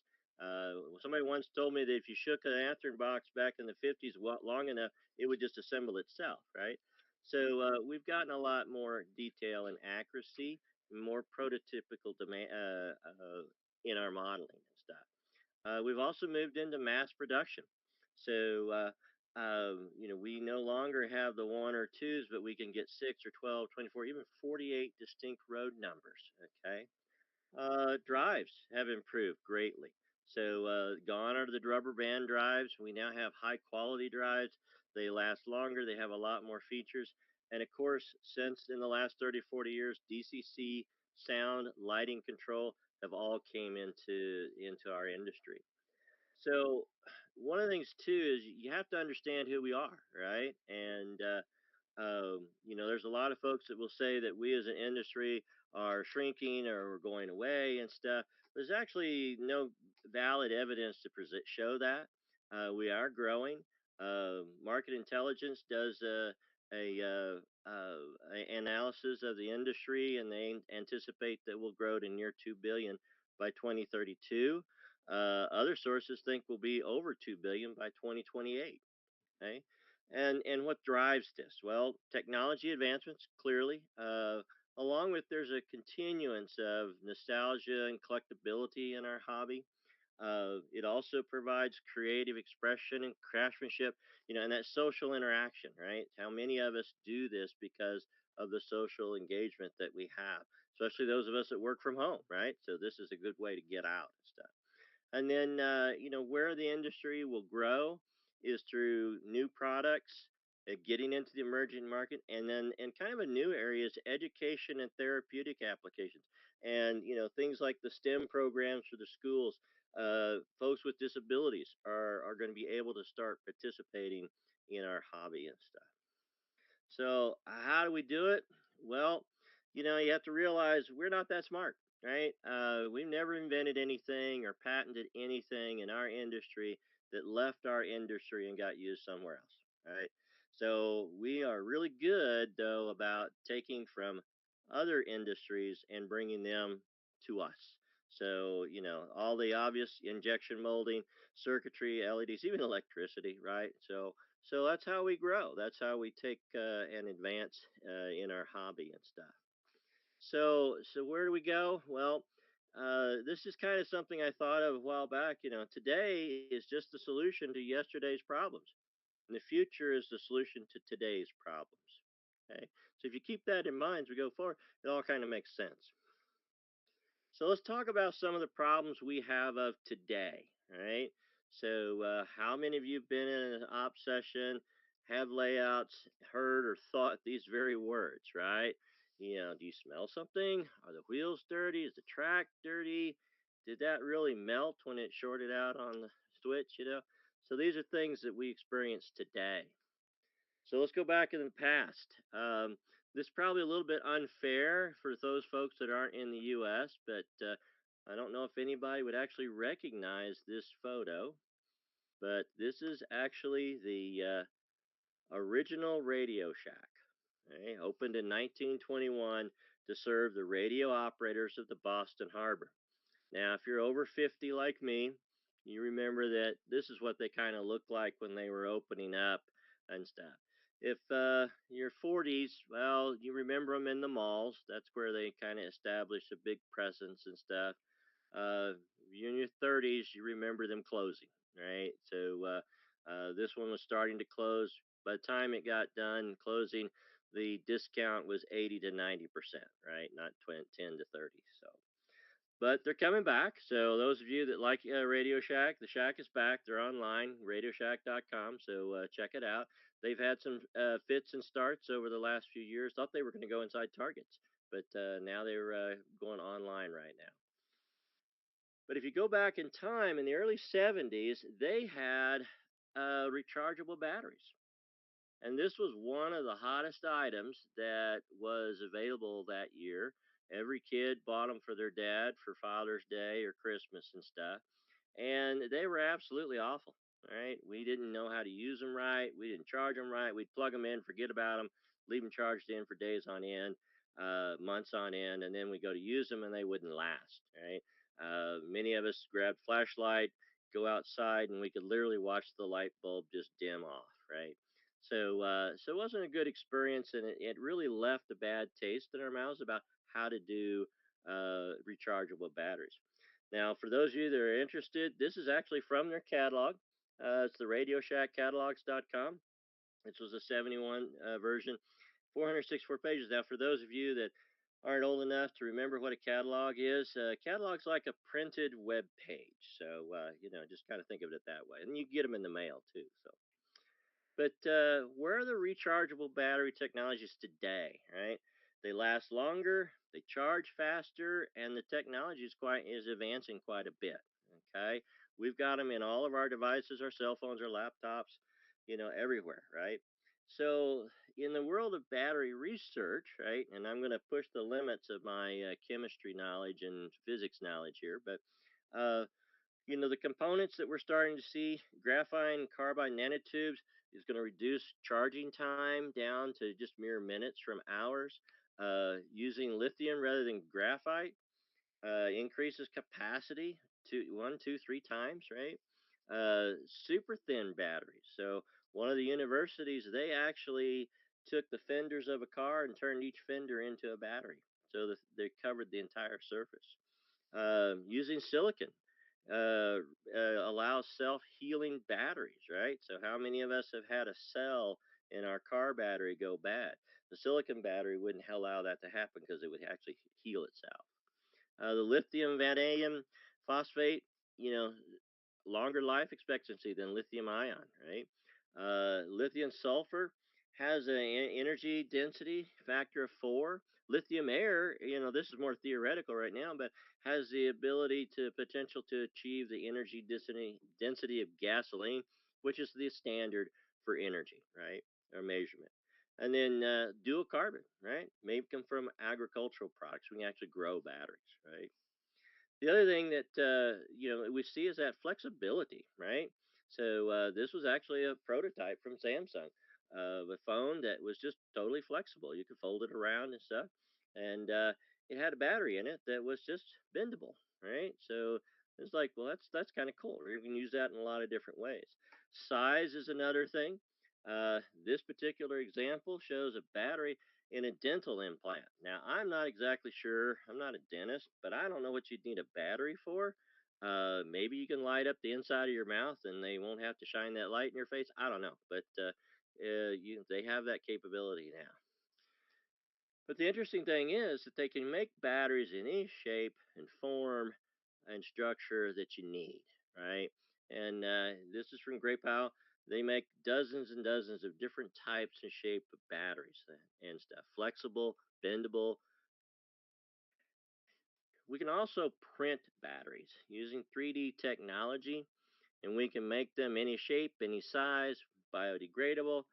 And company Graphene has a 3D lab, and they have actually, shown the potential that we can use a battery any shape, any size, any specification to fit any particular device. Right? Blackstone Technologies, they've actually brought a 3D battery printing manufacturing online today. So how would we use this? Well, think about how it's been done, right? We can batteries be the car body, battery be your living room rug. You walk across your rug, it charges. Battery can become your locomotive frame, right? The frames that we have in our engines, I mean, clearly they're there for weight, they're there for structure. But if we made the frame the battery, then it opens up a huge number of opportunities for us, right? Charging doesn't take wires. I mean, how many of us have those cell phones you just lay on the pad and it automatically charges, no wires, right? Um, you don't have to have it charged that way. You can also then, use and add to your realism of your operating session where you have to go get your engine fueled, right? Charged up. And it only takes a few moments and then you're on your way. So, what does this do for us? Well, you can eliminate track cleaning. You don't have to worry about that anymore. We can even change the material that track's made from, okay, and which may reduce costs, maybe increase realism, right? And also it can help reduce wiring, as we don't have to wire all that track that we no longer need to run power through. So another problem of today, and who's spoken these words, right? Where's this car? Who moved it? I wonder what's in this box, right? These are all things that we wonder about sometimes as we go through and operate and work with the different cars that we have and stuff. So RFID tags, right? I'm sure everybody's kind of heard about these in one way or another. Invented by the British back in 45, used there to track aircraft. Um, First patent actually only came out until 73. American Association Railroads, they created a standard by 94. All U.S. rail cars had it on there. On down the road in 2004 or 5, Walmart started band-aiding tags for all their products that they carried in the store. By 2016, they were costing between 7 and 15 cents, which still had a 200% ROI. So they were very much worth it to the industry and stuff. And by this year, anticipate tags are going to be 1 to 5 cents a piece. So very inexpensive technology. Now, if we go back and look at what's available today, right? The big tags, and I don't know how many people you remember walking along the rails and you'd see the big block, that big RFID tag there falling off the cars, right? They didn't do that for a long time, but for that very reason, right? And stuff. But they've created the RFID tags to be really small. So North Dakota State University, they've got one that fits in paper. You won't even know it's there. Hitachi's developed one that's microly, small, 0.15 millimeters. That's a picture of it in the upper right. Clearly, it's not to scale, right? Also today, for those of you that are in the Boston area or ever ridden the Boston subway, they sell a Charlie ticket. Now, I don't know if you know the urban legend of Charlie, but Charlie got onto the train one day and they raised the price, and he didn't have enough tokens to get off the train, so he rode the train for days. So don't know how true that really is, but today you get a paper ticket like you see there in the bottom right, and but it actually has an RFID chip built right into it. So when I go to the turnstile, it scans it, and then you're able to get on the train or through the turnstile. And I shined it up to the light. You can see the wires and the antenna and the actual RFID chip in there and stuff. So. Also today, a company called Train Tracks. They have readers and chips that you attach to the bottom of your cars, and you can put the reader underneath the track. And as your cars go by, it'll scan them and log that they went by that location and stuff. Model railroad control systems, they also have a similar system. Their chips aren't flat and round like the train tracks one. Theirs looks like a little bitty capsule, but just barely bigger than a grain of rice. Right? And this technology is very inexpensive. Right? You can buy these RFID readers from Amazon for $7 for a pair. Right? So it's a technology that we can easily afford to get into and stuff. So what about tomorrow, right? So there's Grandpa Pickles. He's kind of my hero and stuff. But he's standing in line, and as he gets older, he doesn't want to stand in line anymore, right? He doesn't want to wait for things and stuff. And that's kind of, I think we're all kind of like that in some ways. So in the future, tomorrow, we have mass reading capability, right? Right now, we're kind of used to going into the store, and there's the little readers as you go by out the exit door. It might beep at you or something like that. Then we have the hand scanners and stuff. But we're getting to where we have RFID chips on everything in the store. When you roll your card up to the mass reader, it reads it all at once, calculate your bill, and then you'll be on your way.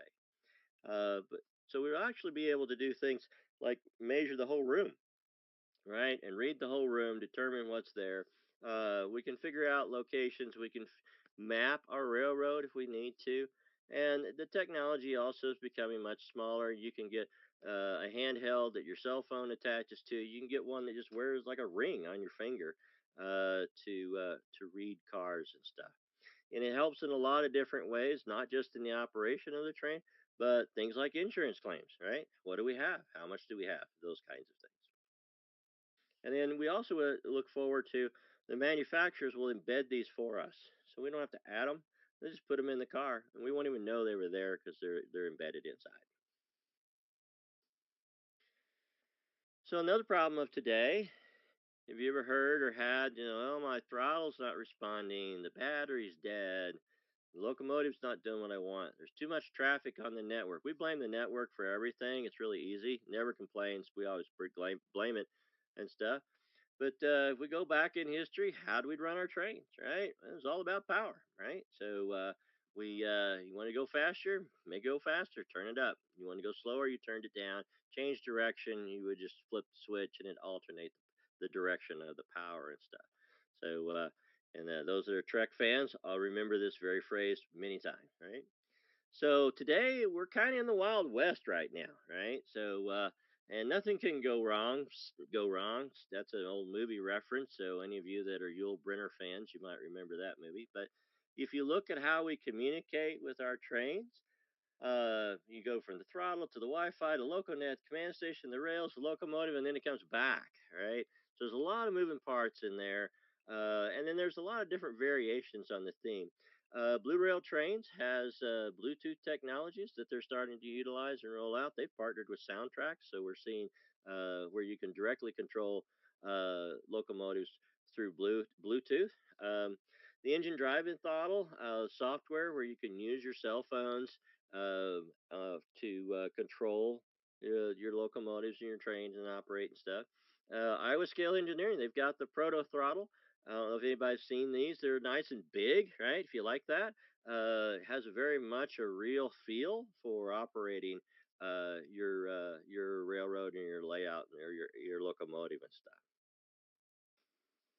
So what about tomorrow, right? Well, we're going to move more and more toward direct communications. Take the network piece out of it, and where you'll be directly communicating with the devices that you're wanting to control, right?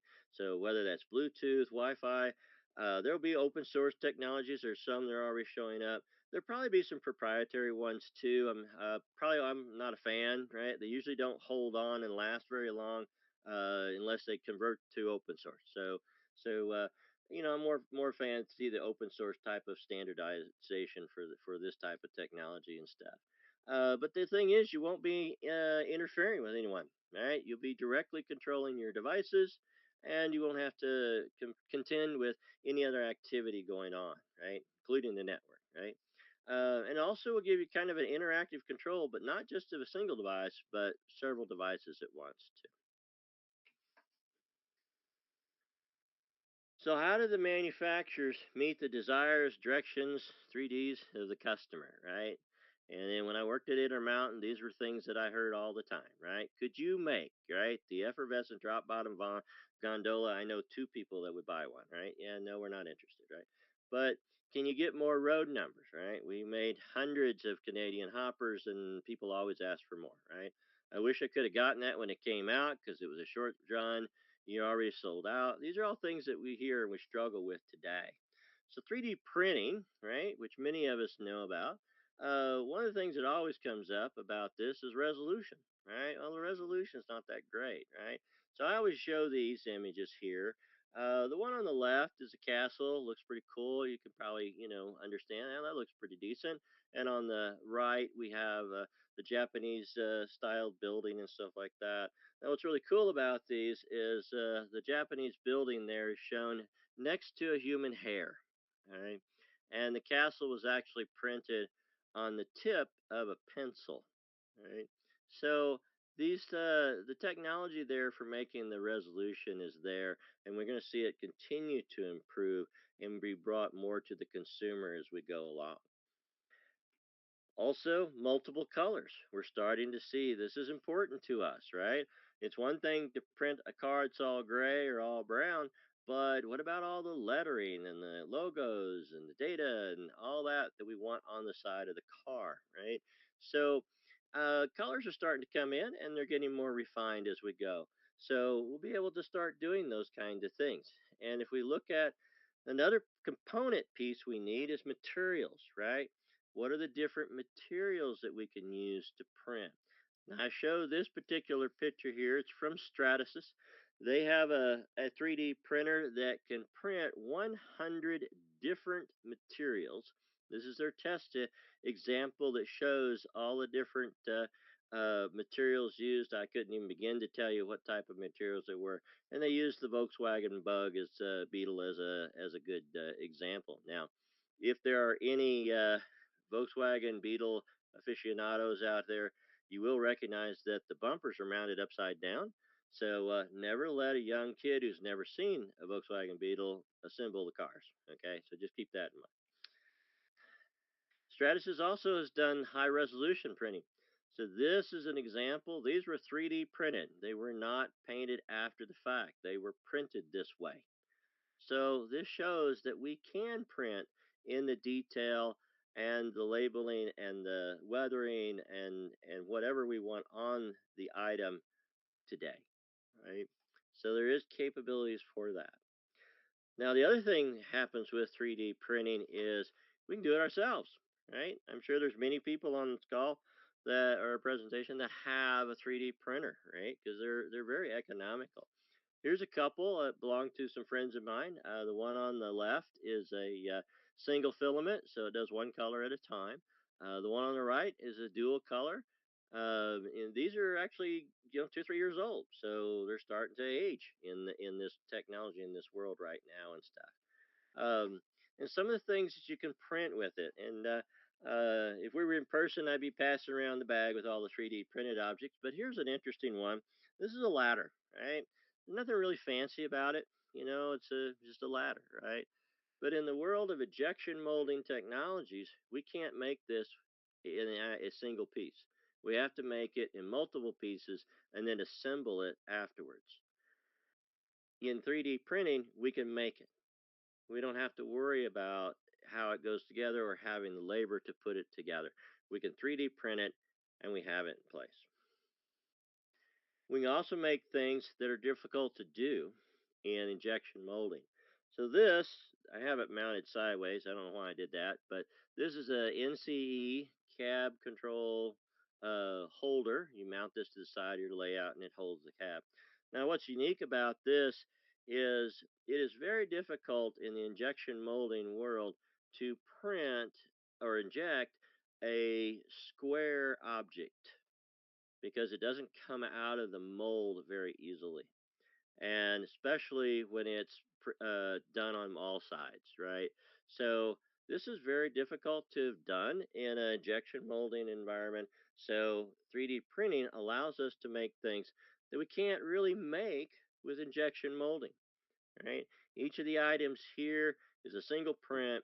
The fire hydrant fell over, but we have the still, we have a pile of wood, we have oil burn. If you looked inside the little boat, you would see that the seats actually are open underneath and stuff.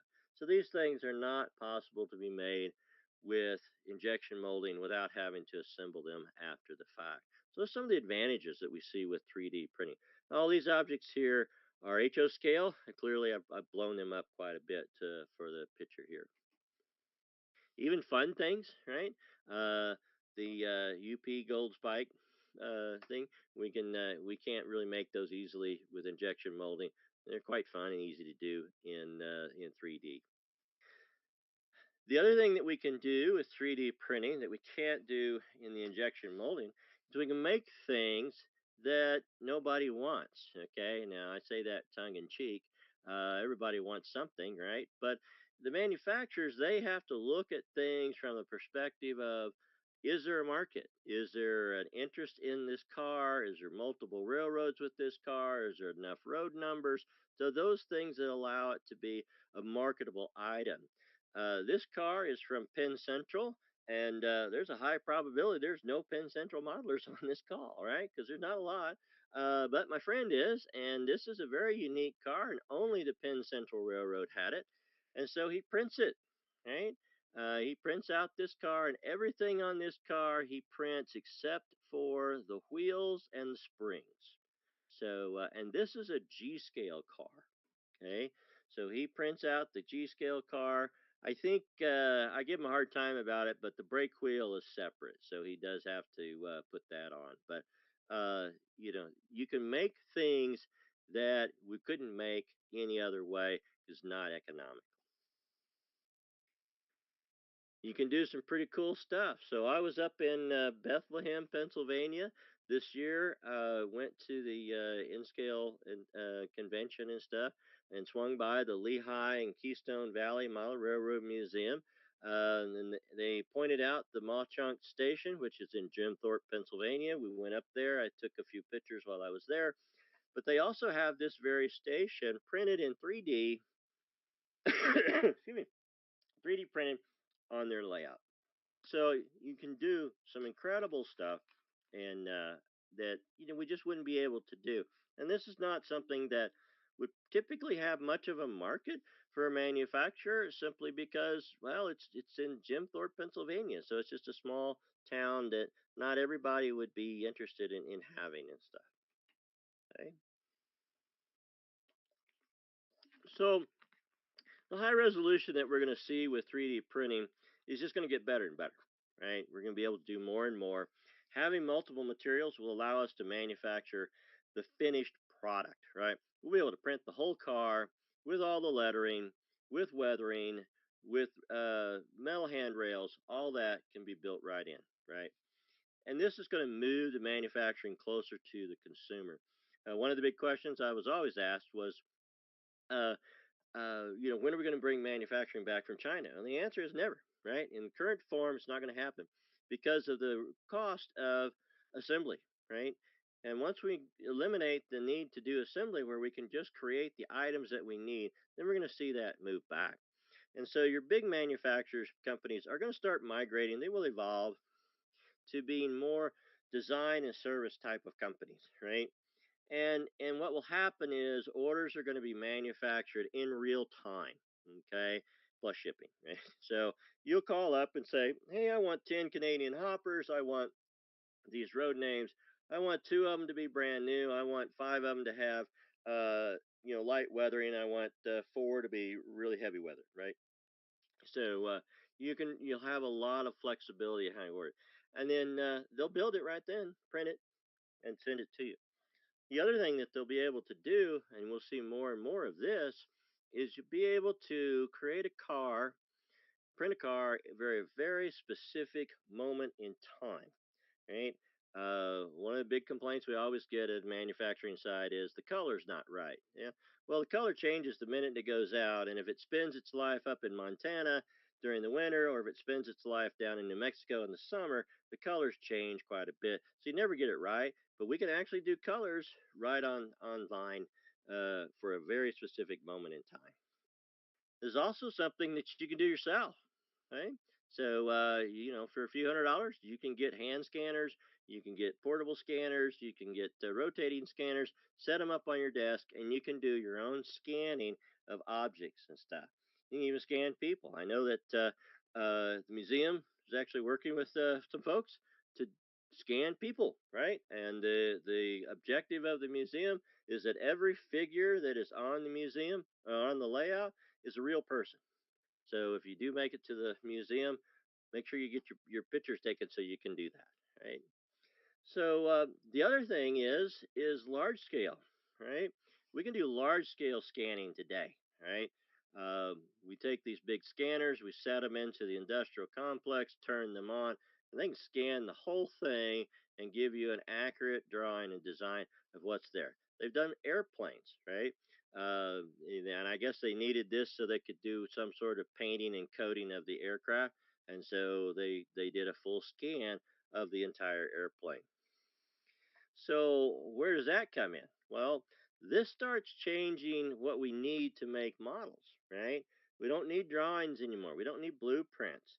So if you would imagine standing by the railroad tracks, and instead of taking pictures, you scan the train as it passes, and then you go home and print it, or you send it off to be printed. So you actually have a moment in time of an entire train that just went by. You also have the ability to scan anything, your house, your car, your office, your park, whatever, and you can then print it and scale it to any size that you want. Now, right now we look at 3D printing and we think about the stuff that goes on your layout. But what if we use 3D scanning or 3D printing to build your layout? So here's a couple of interesting examples. So in the University of Maine, Ingersoll partnered with them. They have the world's largest flatbed scanner, or not scanner, printer, 3D printer. All right. Tatomic, they have one. I think the Tatomic one is in Australia. I'm not real sure about that. And it's an additive printer, and it prints things like airplane wings. Okay, so these are large object printing, and the one there in Maine, they printed a boat. Okay, the boat probably doesn't look as big in the picture, but it's 25 feet long. Right, they did it in 72 hours. Oh, what is that? 3 days? And it weighs 5,000 pounds. So they hold the world record for having printed the largest object on the largest printer. Okay. And this is a seaworthy boat, right? This goes out into the ocean. So it's very well sturdy type of technology. So we can print these large things, right, that we've never been able to print before. So here's kind of a think about it example. This is a layout, the Colorado Model Railroad Museum. I think y'all have probably heard of this before, but it's pretty good size. That's actually a real caboose, the Colorado Southern caboose. So that's a real caboose to give you kind of a perspective of it. Here's a picture from one end of it, looking. I think I'm looking north, right? And then here's a kind of looking southeast, right? So it's 5,500 square feet. It's huge. 80 square miles or scale miles of train track, 28,000 trees, right? Hundreds of thousands of volunteer hours. I know that 280,000 number is old. So, we're got tons of effort has gone into this. Now, as a museum, and every museum suffers with this. It's not just picking on the Colorado Model Railroad Museum, but they wanted things to be fresh, right? They want people to come back and enjoy and see new things. So if we were able to print this in a fraction of the time and insert new pieces into the layout, this would always be updating and always be changing and stuff. So literally, we could print an entire layout. So I don't know if this image just comes through. We didn't test this, but if it's not, just describe what's happening here. This is that Ingersoll printer. It's actually printing a house. And what's kind of unique about this is it's printing it in wood. It's a wood fiber compound, and they just got in a loop there. But it creates and they build the components for housing and stuff, so they can build a house rather quickly. Okay. So moving on, some other things. Has anybody ever struggled uncoupling a car? Right. So I can't reach it. I can't see it. That's my problem. I touched it and something fell off. Right. I can't get it to work. So we struggle with that. So that's one of our problems. So luckily we've standardized on couplers. Right. Well, not really. Right. So these are all couplers that have been around and we see used and stuff. The HO ones are in the upper screen. The in scale ones are in the lower right, not to scale, of course, right? But we have those and stuff. So there's a lot of different couplers. But to be fair, the prototypes aren't any better, right? So they have, your hook and ring, you have your knuckles, pneumatic, pressurized. So there's a lot of different types of couplers out there and stuff that does make it kind of challenging. But what about remote control? Could we have remote uncoupling? There's a company in Japan, Subarashi, that has started developing and has developed a controllable coupler, so you can uncouple at any time using your DCC device. There's also some DIY folks that have. You can go out and see their approach of how they've created this capability of uncoupling and stuff. So we'll see more and more of that. Okay. So let's talk about what the future would look like with this. So anybody ever heard of Amazon, right? They're probably the one name that everybody knows, right? Back in 2018, they opened their first Amazon Go store. And this store was unique in that it was based on computer vision and sensors. Basically, the way it worked is you'd scan your phone, you'd walk in, and you pick out whatever you want, put it in your bag, and you walk out. There were no scanners, no readers, no chips, no cashiers. It figured out exactly what you put in your bag, and they would charge you only for the items you took. Okay. Now, there was a hope or dream that this would be a more advanced and more consistent and growing type of technology. Never really caught on. And part of it really was not the technology. The technology worked, but the social side of it didn't. So most people are honest and they felt really weird about putting something in their bag and walking out and not paying for it or talking to somebody. So the stores have actually, some of them have started to close and stuff, but it did give us that ability to use our hands to make things happen. So in the world of model railroading, do we have hand signals? Well, the answer is yes, right? We do use those. So you could have it set up and you could wave your hand a certain way and the car would uncouple or set brakes or couple or release brakes, turn the marker lights on, throw switches, right? You might not even need a throttle, right? You could use your hands and the hand signals and motions to control your locomotive and the operational aspects of it.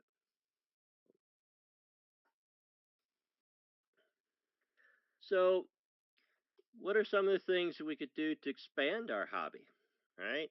What if there's some new technology or an old one that used a new way? How do we grow it better, right? So these are things that we want to know. What can we do to make things better? So if we look at some of the history here, computers, they hadn't even been invented when our hobby started, but now we've integrated them more and more into our hobby. AnyRail, JMRI, Shenandoah software, even for those guys that used to do car cards, Shenandoah software helps you make those cards, right? CAT system. I know the inventor, developer of the CAT system, and it's a great system to be able to control trains. And going back to Bethlehem at the museum there, they use the CAT system to control their entire layout, right? So we have their whole layout displayed, and there's one operator back there running things and stuff. Now, of course, during the show, they were just running trains. They really weren't operating, but they have full-on operating sessions. They're utilizing this as their dispatching center and stuff. So the other thing that we have is the internet. Right? This didn't exist when we started, and it has grown up quite rapidly. Right? And the speeds have gotten more and more and more. So I'm actually at the top end of this chart. We just had fiber brought into our house and stuff. So a few months back. So we have more and more capabilities. Can do more and more with the internet. What about video cameras, right? We've seen a lot of this change, right? These are some of the different cameras, the videotapes, the film, different type of videotapes. Now we have the little GoPro size of a dice, right? Not to scale, right? This one's smaller. I was actually at the Home and Garden Show, not related, but a couple weeks back, there was a fellow there who specializes in taking old videotapes and consolidating them, digitizing them for you and stuff like that. It was very interesting to see all the different types of technologies that have been used to make videos and stuff. And now we're getting down to where we just have a little cube size of a dice to take videos. So there's a company, Model Railroading Video Solutions. They actually have a camera system that you can install into your locomotive or into your engine that allows you to video your railroad, right? So you can, and then it can transmit it back so you can see what your train sees, right? It creates a different type of aspect and view of the railroad. So you can actually turn it in more into like a simulator, but more like a drone pilot, right? So this is Ken McCory's Penn Central. He was there in Bethlehem. He had a full-on locomotive body that, or cab rather, that is set up, and he has a video screen in front, which I don't show in this picture, but you can, you could run the train right there around his layout, right? At the Colorado Model Railroad Museum, we have this simulator there, right? When you look at it, you would think, well, that's from Western Pacific 913 and we just cut it out, right? And actually, it's not. It's all homemade. Person who made this, very talented, clearly, and created the experience. Even has a rumble box behind the seat, so you even get to feel the movement of the train while you're operating it. And this allows you to operate a train on the layout from a real feel type of locomotive. A totally different type of experience to operate a train. Now, one of the things that we've experienced with this is we use a lot of compression, space compression, to make our layouts work. And that creates a bit of a challenge because when you're watching this on a video screen, everything seems to be coming so fast. You slow way down so you can handle it. And everybody who operates this at one point will get contacted by the dispatcher to ask you to speed up. Right? So those are some of the challenges that we'll see from that. This is one of the machine. Cars that they use to have the camera that transmits it and stuff. They're still experimenting with different ones, so we expect to see different camera technologies that they're going to try out to really make that a good experience for those that participate. So what will happen with this, right? So you'll be able to operate a camera-equipped train from a simulator from anywhere in the world. Okay. And there have actually been private sessions. Of course, the pandemic helped us okay, that have happened, right? So people who could not have normally attended an operating session can now participate remotely. Okay. So that opens up a whole new aspect of folks who couldn't participate. Right.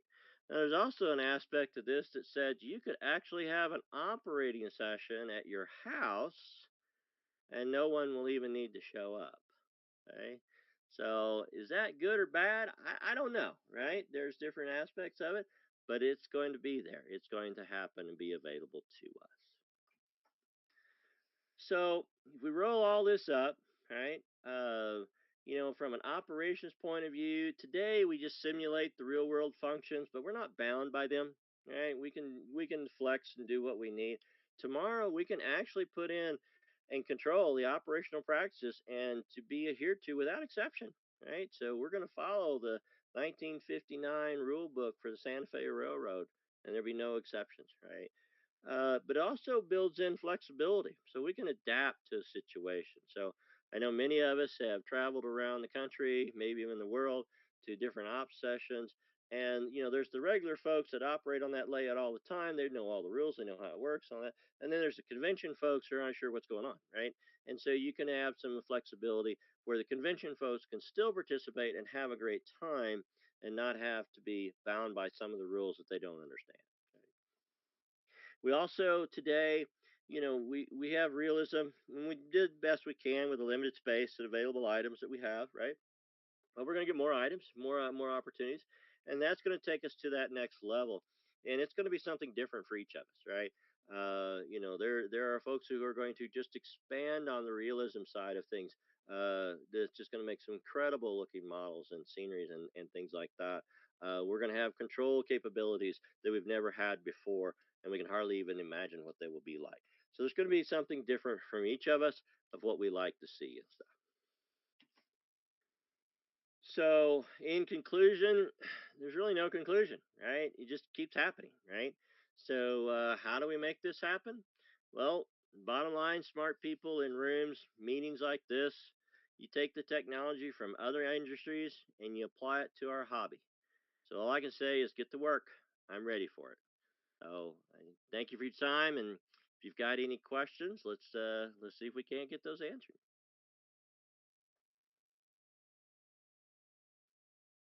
Thank you, Richard.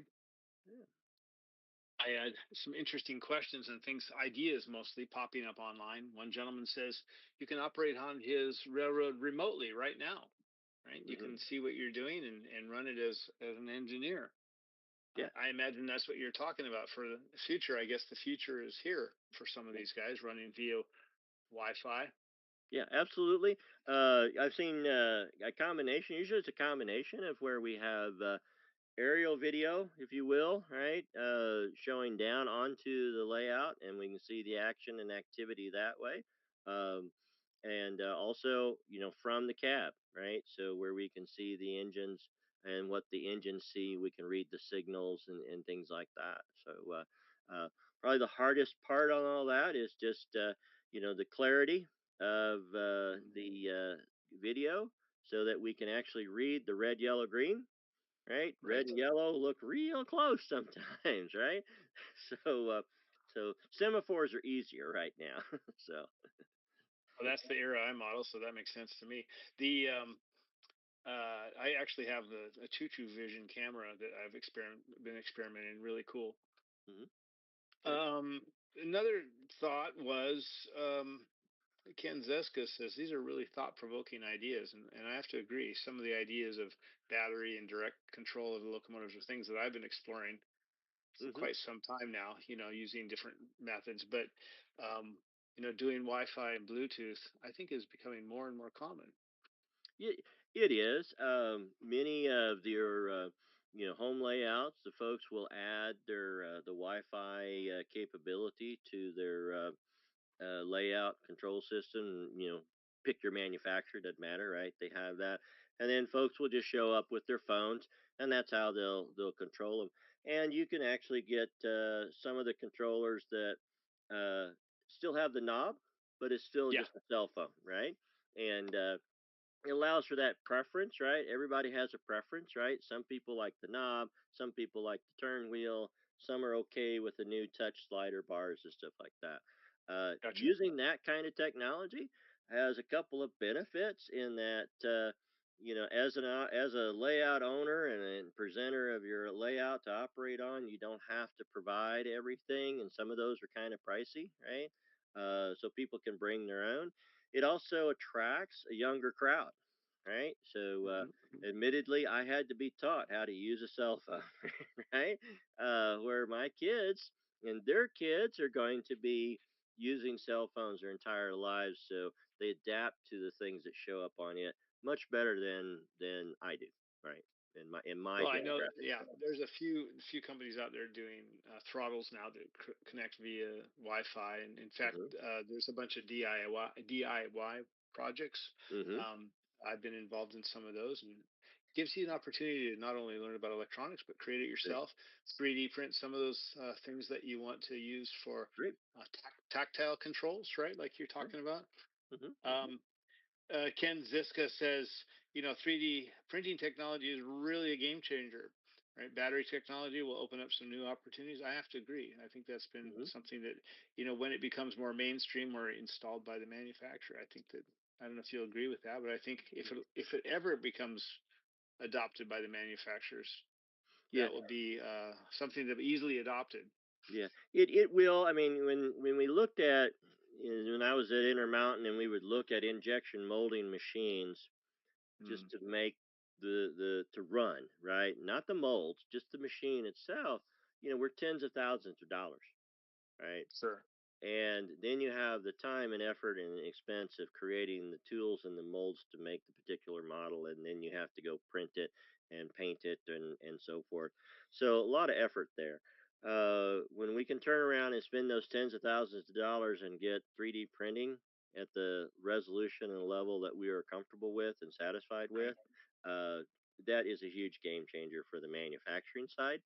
And it does open up the ability to have cars and items that would not have been manufactured because there's not a big market for it. And there are a number of sites that you can go to where you can, people have submitted their designs for cars they know are not popular, but people would like to have and stuff. And we'll see more and more of that. So. That's a good point. He goes on to say, he's happy to support someone else so he can focus on his parts of railroading he enjoys more, rather than buying and trying to understand 3D printing. I get that. It's Mm-hmm. just like you were saying, printing on demand will be like books on demand, right? Where it's published and sent to you in that way. Mm-hmm. So not that we get a lot of books printed nowadays, but you could get something. Yeah. Yeah. At any rate, Andy Ambrose talks about his group has been looking at 3D printed parts that are in stainless steel. Right. That's something that I haven't even thought of. Right? That's Yeah. pretty incredible. Yeah. Well, there's a satellite manufacturer company here in Colorado. They actually would 3D print the metal parts down to generally close, right? And then they would use their high precision milling machines to carve out the last little piece to be perfectly, aligned to what they need and, for their applications and stuff like that. There's no reason that technology can't be, moved down, but we're getting better and better with the precision of the parts, right? So we're not going to have to cut them down anymore, right? So it's going to put etching to shame. Those kind of days are going to be gone pretty soon, in some ways, yes. Ken goes on to say, many materials are being printed, and the hobby is always changing. I have to agree. I can certainly see from your presentation that's exactly your point, right? Right. Yeah, yeah. I was looking at some of the when you think about the early days of what we would accept, right? You could get magazines in the 30s that had cardboard paper cutout trains. Yeah. We loved them. Yeah. We loved them, right? Today we wouldn't even touch them, right? So the world has changed a lot when it comes to detail and specifics. So. Well, I still have some blue box models that I take to club events, and when kids are interested in how did you build that, I'll go, here, let's make one right now. Yeah. Have a seat. Yeah. Have a seat. There you go. Don't shake it. Don't shake it. It'll assemble itself. Assemble itself, right? What's that expression? If you had 1,000 monkeys in 1,000 years, they would come up with the work of Shakespeare, right? Right. There you go. Richard, thank you so much. That's all the questions these guys have. Okay. The one other thing that I don't know if you can answer was 3D prints, and this may be changing, can get brittle. Certainly if they're set out in the sun, and in my case, if you don't paint them Right. or clean them well and paint them. Is there any thoughts about where that's going? Well, it really comes down to the different types of materials and and their availability and cost, right? So Right. your 3D printer, right, probably has limitations on the type of filament material that can be used because it has to be at a certain temperature and a certain consistency to be able to inject, right, and stuff.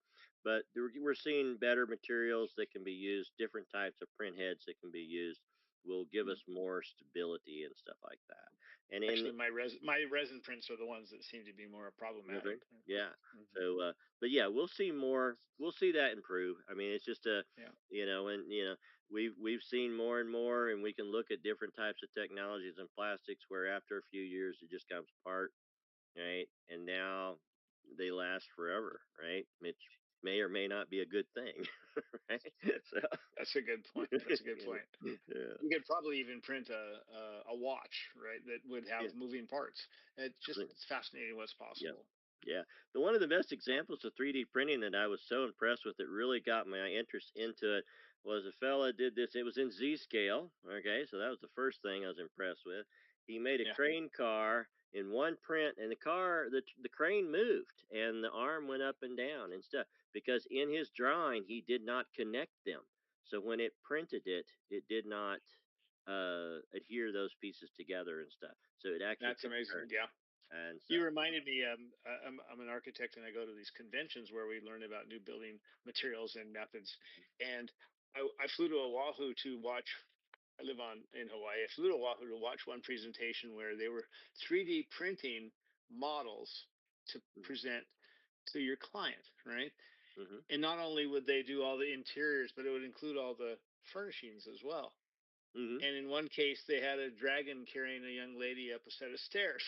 It was all printed from the bottom up, and it's all complete, the inside and out. It was amazing what can be done.